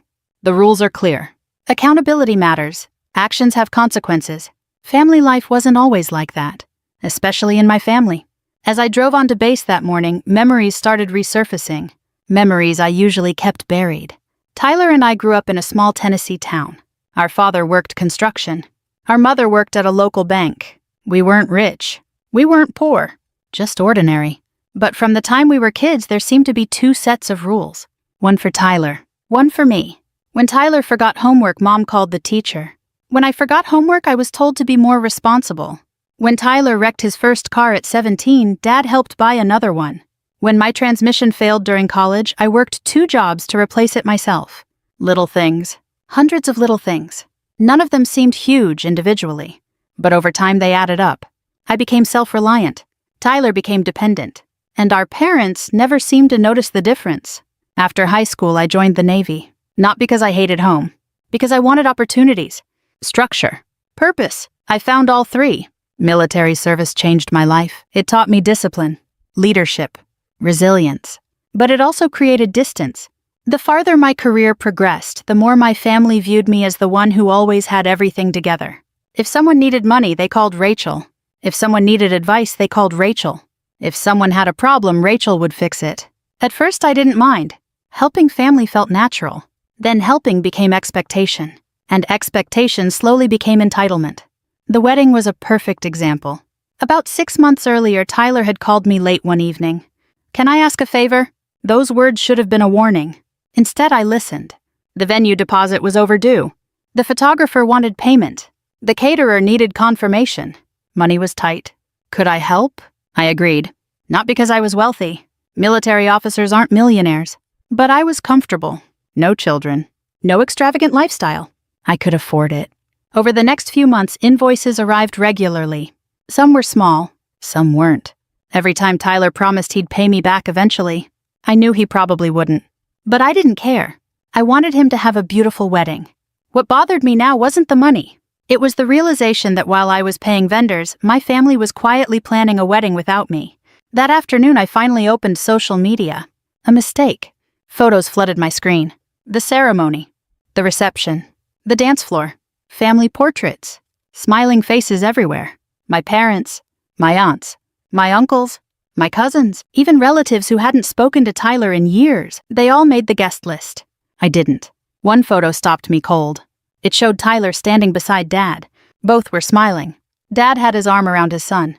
The caption read, "Perfect day with everyone we love." Everyone. I stared at that word, then locked my phone. For the first time in my life, I felt like an outsider in my own family. The next morning, another surprise arrived. An email. One of the wedding vendors had accidentally copied me on a payment reminder.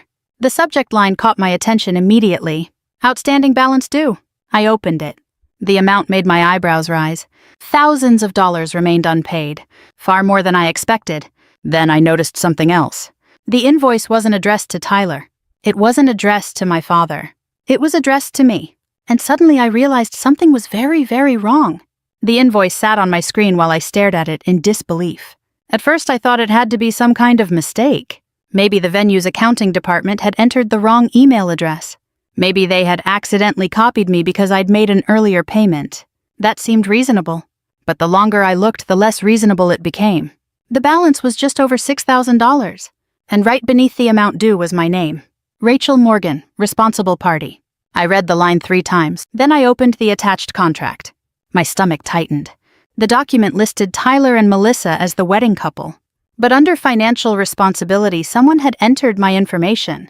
My name, my email, my phone number, even my Norfolk address. I immediately called the venue. A woman named Sandra answered. She sounded tired, like someone who had spent years dealing with wedding emergencies. Maple Creek Events, how can I help you? I introduced myself and explained the situation. There was a pause. Then keyboard sounds. More silence. Finally she spoke. Oh, not exactly the response I wanted. What does O mean? I asked. Ma'am, according to our records, you were listed as the secondary financial guarantor. My jaw tightened. I never signed anything. Another pause. I understand. Sandra sounded uncomfortable. Would you like me to email the documents? Please. 10 minutes later they arrived. I opened them immediately. What I saw made my blood run cold. There was no signature from me. No authorization. No approval. Just my information entered into the system.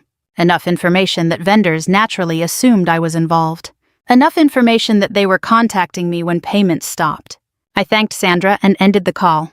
Then I sat quietly in my office, not angry. Not yet. Mostly disappointed. Because I knew exactly what had happened. Tyler had assumed I'd eventually pay whatever remained. Maybe not immediately. Maybe after some complaining. But eventually, because that's what I had always done. The responsible sister. The dependable sister. The backup plan. The family ATM. The difference this time was simple. I was done. That evening, Mom called again. Then Dad. Then Tyler. I ignored all 3. A few minutes later, my cousin Janet called. That got my attention. Janet wasn't usually involved in family drama. I answered. Hey. Rachel. She sounded hesitant. Are you okay? I laughed softly. Depends who's asking. Fair. For a moment, neither of us spoke. Then Janet sighed. I didn't know. I closed my eyes. Didn't know what? About the wedding date. That surprised me. What do you mean? I got a call 2 days before. She lowered her voice. They said the venue had scheduling issues. I frowned. That wasn't what Tyler's text suggested.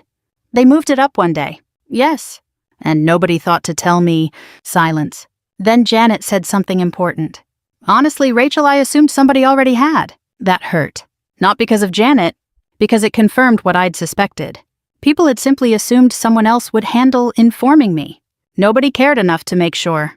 When the call ended, I sat alone in my apartment. The Navy had taught me many lessons. One of the most important was this. Pay attention when people show you their priorities.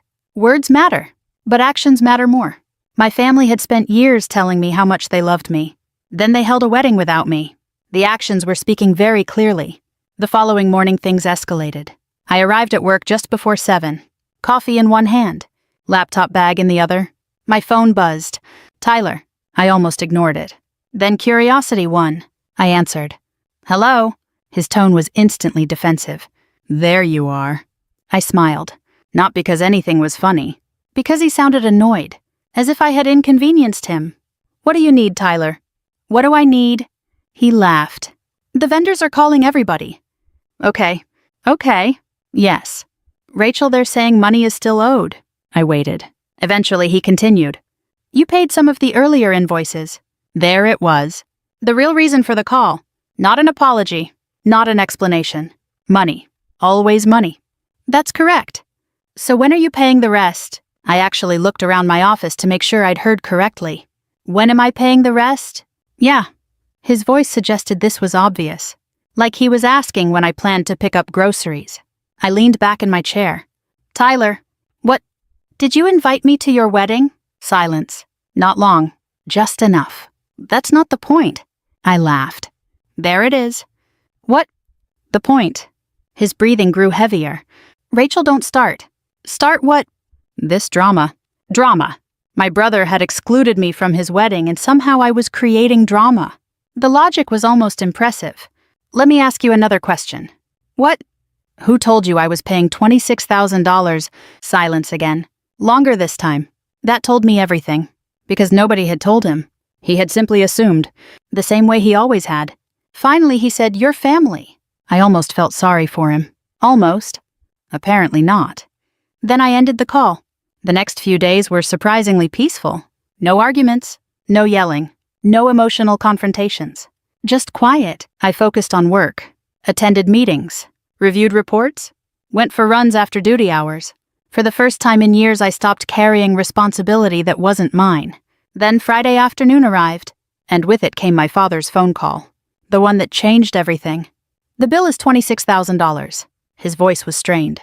"How will you pay?" This time, unlike the first call, I didn't laugh immediately. Instead, I asked a question. Why would I pay? Dad sounded genuinely confused, as if the answer were obvious. Because in his world it was. "Rachel, your brother needs help." I looked out my office window toward the harbor. Gray clouds were moving over the water. For years, those words would have worked. Your brother needs help. Your family needs help. Someone has to step up. Someone has to sacrifice. Someone has to fix it. And that someone was always me. Not anymore. I finally laughed. Then I delivered the 6 words that would send shockwaves through my family. Then Tyler can pay it himself. The silence that followed was absolute, and before the week was over, an even bigger truth would emerge, a truth none of us were prepared for. The silence after I hung up on my father lasted exactly 21 hours. Then everything exploded. Saturday morning I was drinking coffee on my balcony when my phone started ringing. Mom. I ignored it. 30 seconds later she called again. Then again. By the 4th call I answered. Mom? Rachel, thank goodness. Her voice sounded frantic. Not sad.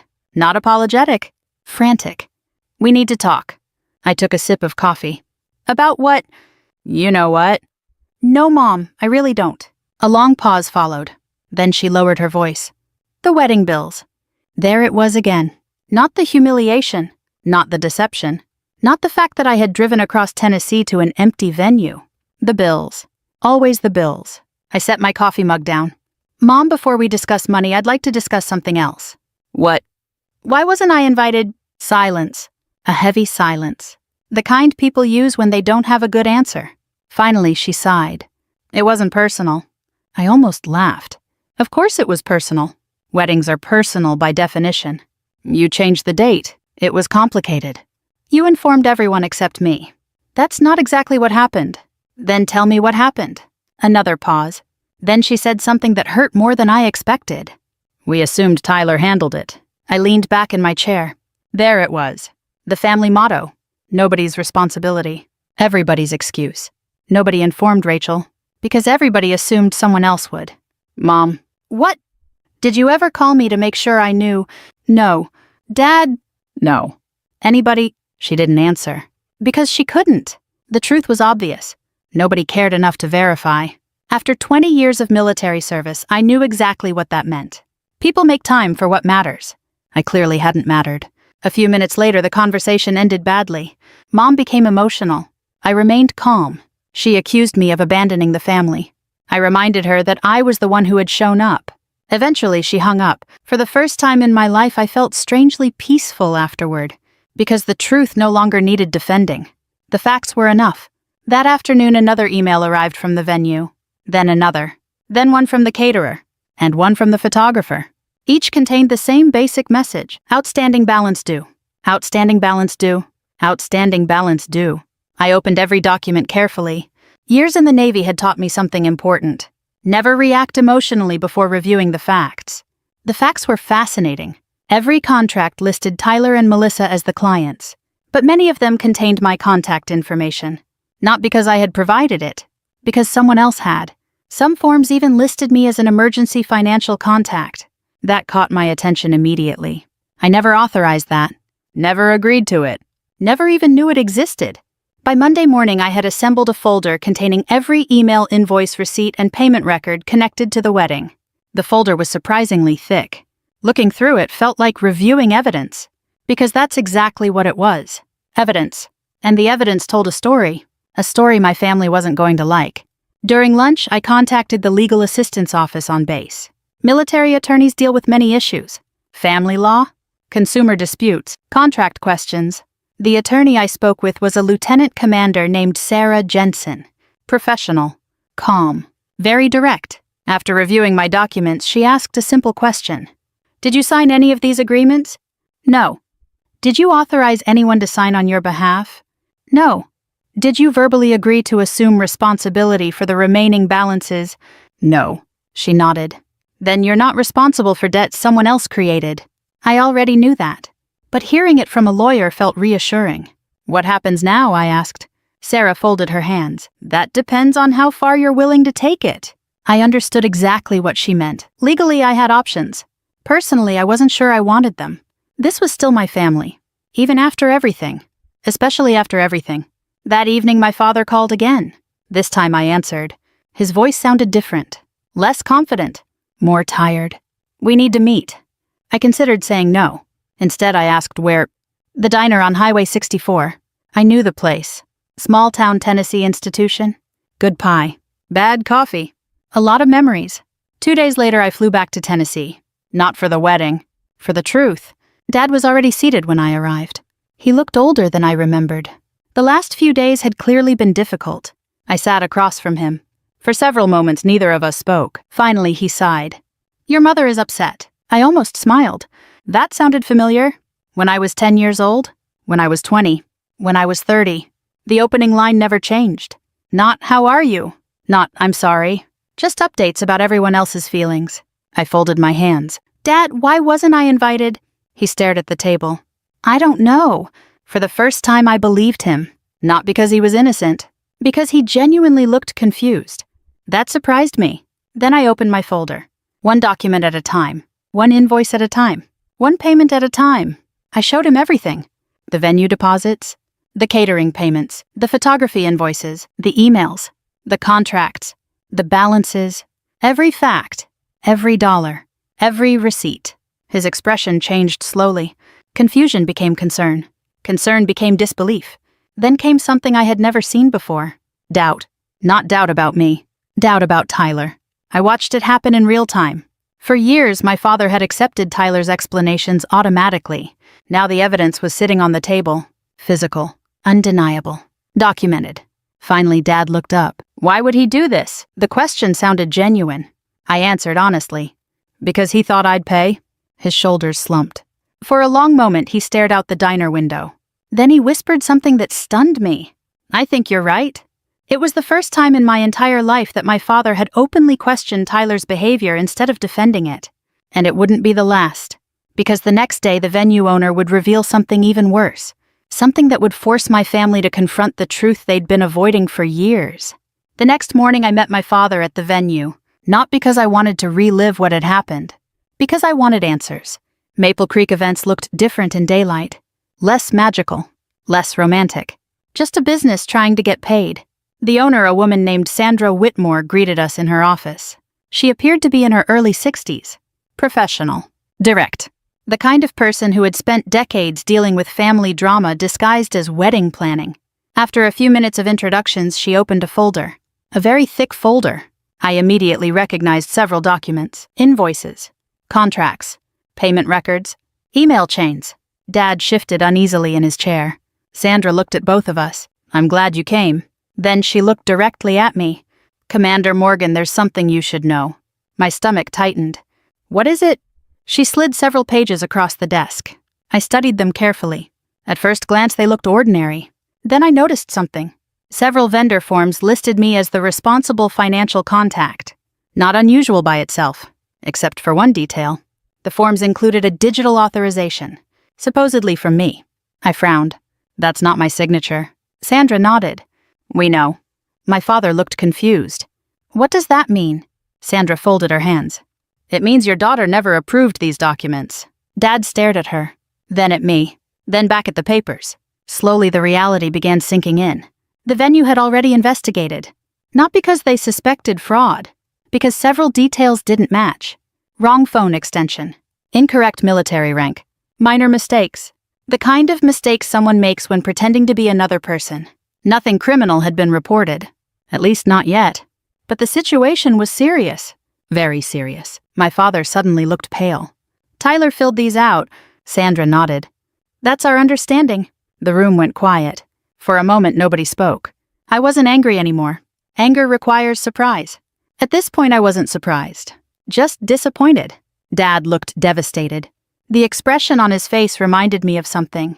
The moment a parent realizes a story they've believed for years might not be true. Because this wasn't really about a wedding. It wasn't about $26,000. It was about a lifetime of excuses, a lifetime of rescuing one child while expecting the other child to absorb the consequences. Sandra eventually broke the silence. The vendors are preparing collection actions. Dad swallowed hard. Against Rachel? No. Sandra shook her head.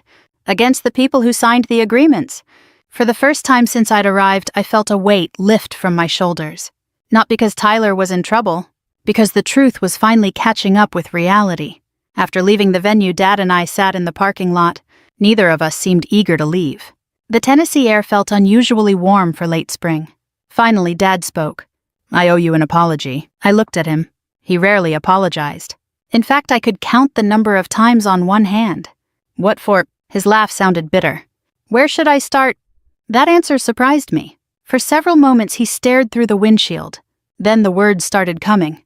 Slowly at first. Then faster. I should have called you. Yes. I should have made sure you knew about the date change. Yes. I should have asked questions. I nodded. Yes. His eyes grew moist. The sight caught me off guard. My father wasn't an emotional man. Construction workers from his generation rarely were. I thought your brother would handle it. There it was again. The same excuse everyone used. But this time it sounded different. Not defensive. Regretful. I know. He nodded slowly. Then he said something I'd never heard before. I've been making excuses for him for years. The honesty stunned me. Because it was true. And hearing him admit it felt almost surreal. We spent the next hour talking. Really talking. Not arguing. Not defending. Talking. For the first time in years, Dad listened more than he spoke. I told him about missed holidays. Missed birthdays. Military deployments. I told him how often I'd sent money home without mentioning it. How often I'd fixed problems quietly. How often I'd been expected to help simply because I could. His face grew heavier with every story. Not because he didn't believe me. Because he finally did. By that evening, the entire family knew the truth. Apparently, word travels quickly in small towns. Especially embarrassing truths. My aunt called first. Then my uncle. Then cousins. One after another. Most of them had no idea I'd been excluded intentionally. Many had assumed I couldn't attend because of military obligations. When they learned what actually happened, reactions were surprisingly consistent. Shock. Disappointment. Anger. Not toward me. Toward Tyler. The biggest surprise came from Melissa, my new sister-in-law. She called me late that night. Her voice sounded exhausted. I need to ask you something. Okay. Is it true? I knew exactly what she meant. Which part? The part where you paid for half our wedding. I sighed. Close to half. Silence. Then I heard her take a shaky breath. Tyler told me you weren't interested. I closed my eyes. Of course he had. He said you were too busy. No. Another pause. Longer this time. Then she whispered, "Oh my God." The truth was finally spreading. And once truth starts moving, it's difficult to stop. The following weekend, my parents organized a family meeting. Everyone. Tyler. Melissa. Mom. Dad. Several relatives. Nobody was excited about it. But everybody knew it had to happen. Because the wedding disaster wasn't really the problem anymore. The problem was what had caused it. Years of favoritism. Years of entitlement. Years of silence. And for the first time, nobody seemed interested in pretending otherwise. When I walked into my parents' living room that Saturday afternoon, Tyler was already sitting on the couch. For the first time in his life, he looked nervous. Good. Because this time there would be no rescue. No excuse. No Rachel fixing everything. Only consequences. And before the day ended, my brother would finally reveal why he had really excluded me from his wedding. The family meeting began exactly the way I expected. Awkwardly. Nobody knew where to sit. Nobody knew what to say. And nobody wanted to be the first person to speak. My parents' living room suddenly felt much smaller than I remembered. Tyler sat on one end of the couch.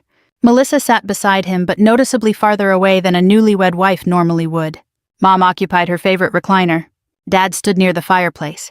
A few close relatives filled the remaining chairs. The atmosphere felt less like a family gathering and more like an intervention.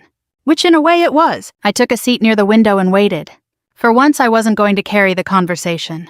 Eventually Dad cleared his throat. We need to talk honestly. Nobody disagreed. That alone was unusual. For years, honesty had been the one thing my family avoided whenever it became uncomfortable. Especially when Tyler was involved. Dad looked directly at his son. Tell us the truth. Tyler stared at the floor. Silence. Then more silence. The room became so quiet I could hear the old grandfather clock ticking in the hallway. Finally, Melissa spoke. Her voice wasn't angry. It was hurt. Why wasn't Rachel invited? Tyler didn't answer. Melissa repeated the question, this time more firmly. Why wasn't Rachel invited? My brother rubbed his face. For the first time in days, he looked exhausted, like someone who had finally run out of explanations. Then the truth started coming out. Not all at once, piece by piece. The way difficult truths usually do. It wasn't supposed to become this big. Nobody responded. Because that wasn't an answer. Tyler swallowed hard. Then he looked directly at me. Something shifted in his expression. The arrogance I'd heard during our phone calls was gone. The entitlement was gone. What remained looked surprisingly human. Embarrassed. Ashamed. Small. I was jealous. The room went silent. Even Dad looked stunned. I certainly was. Of all the excuses I expected, jealousy wasn't one of them. Tyler laughed bitterly. I know how stupid that sounds. Nobody interrupted. He continued. Everywhere I went, people talked about Rachel. His eyes met mine briefly, then dropped again. Rachel's in the Navy. Rachel's an officer. Rachel got promoted. Rachel bought her own house. Rachel's doing amazing. I listened quietly. Not because I enjoyed hearing it. Because for the first time he was being honest. When people talked about me, he shrugged. They usually asked what job I had this month. Nobody laughed. Nobody smiled. Because it wasn't funny. It was sad. Tyler leaned forward. I know you worked hard for everything. He looked at me. I know you earned it. Then came the sentence that changed everything. But every time somebody compared us, I felt like I was losing. The room remained silent. Not because people agreed. Because they understood. Jealousy isn't logical. It's emotional. And sometimes it grows quietly for years. I started resenting you. His voice cracked slightly. Even though you never did anything wrong. Melissa wiped away tears. Mom looked devastated. Dad looked like someone revisiting 20 years of parenting decisions. I felt something unexpected. Not satisfaction. Sadness. Because I could suddenly see the whole picture. Not excuse it. Understand it. There is a difference. Tyler wasn't a villain. He was a man who had spent years measuring himself against someone else. And instead of improving himself, he'd allowed resentment to grow. By the time the wedding arrived, that resentment had become something ugly. Something capable of hurting people. Including me. Melissa spoke again. You told me Rachel didn't want to come. Tyler closed his eyes. I know. You lied. I know. You said she was too busy. I know. The pain in her voice filled the room. Not because of the wedding. Because trust had been broken. Dad finally stood. Slowly. Deliberately. The entire room watched him. For most of my life, this was the moment when Dad would rescue Tyler. Defend him. Explain things away. Minimize consequences. Instead, he did something none of us expected. He looked directly at his son and said, You created this mess. Tyler lowered his head. And you're going to fix it. Nobody spoke. Dad continued. No more excuses. No anger. No yelling. Just accountability. The one thing Tyler had rarely experienced. Over the next hour, practical decisions were made. Tyler agreed to take responsibility for every remaining balance. The vendors would be paid. Not by me. By him.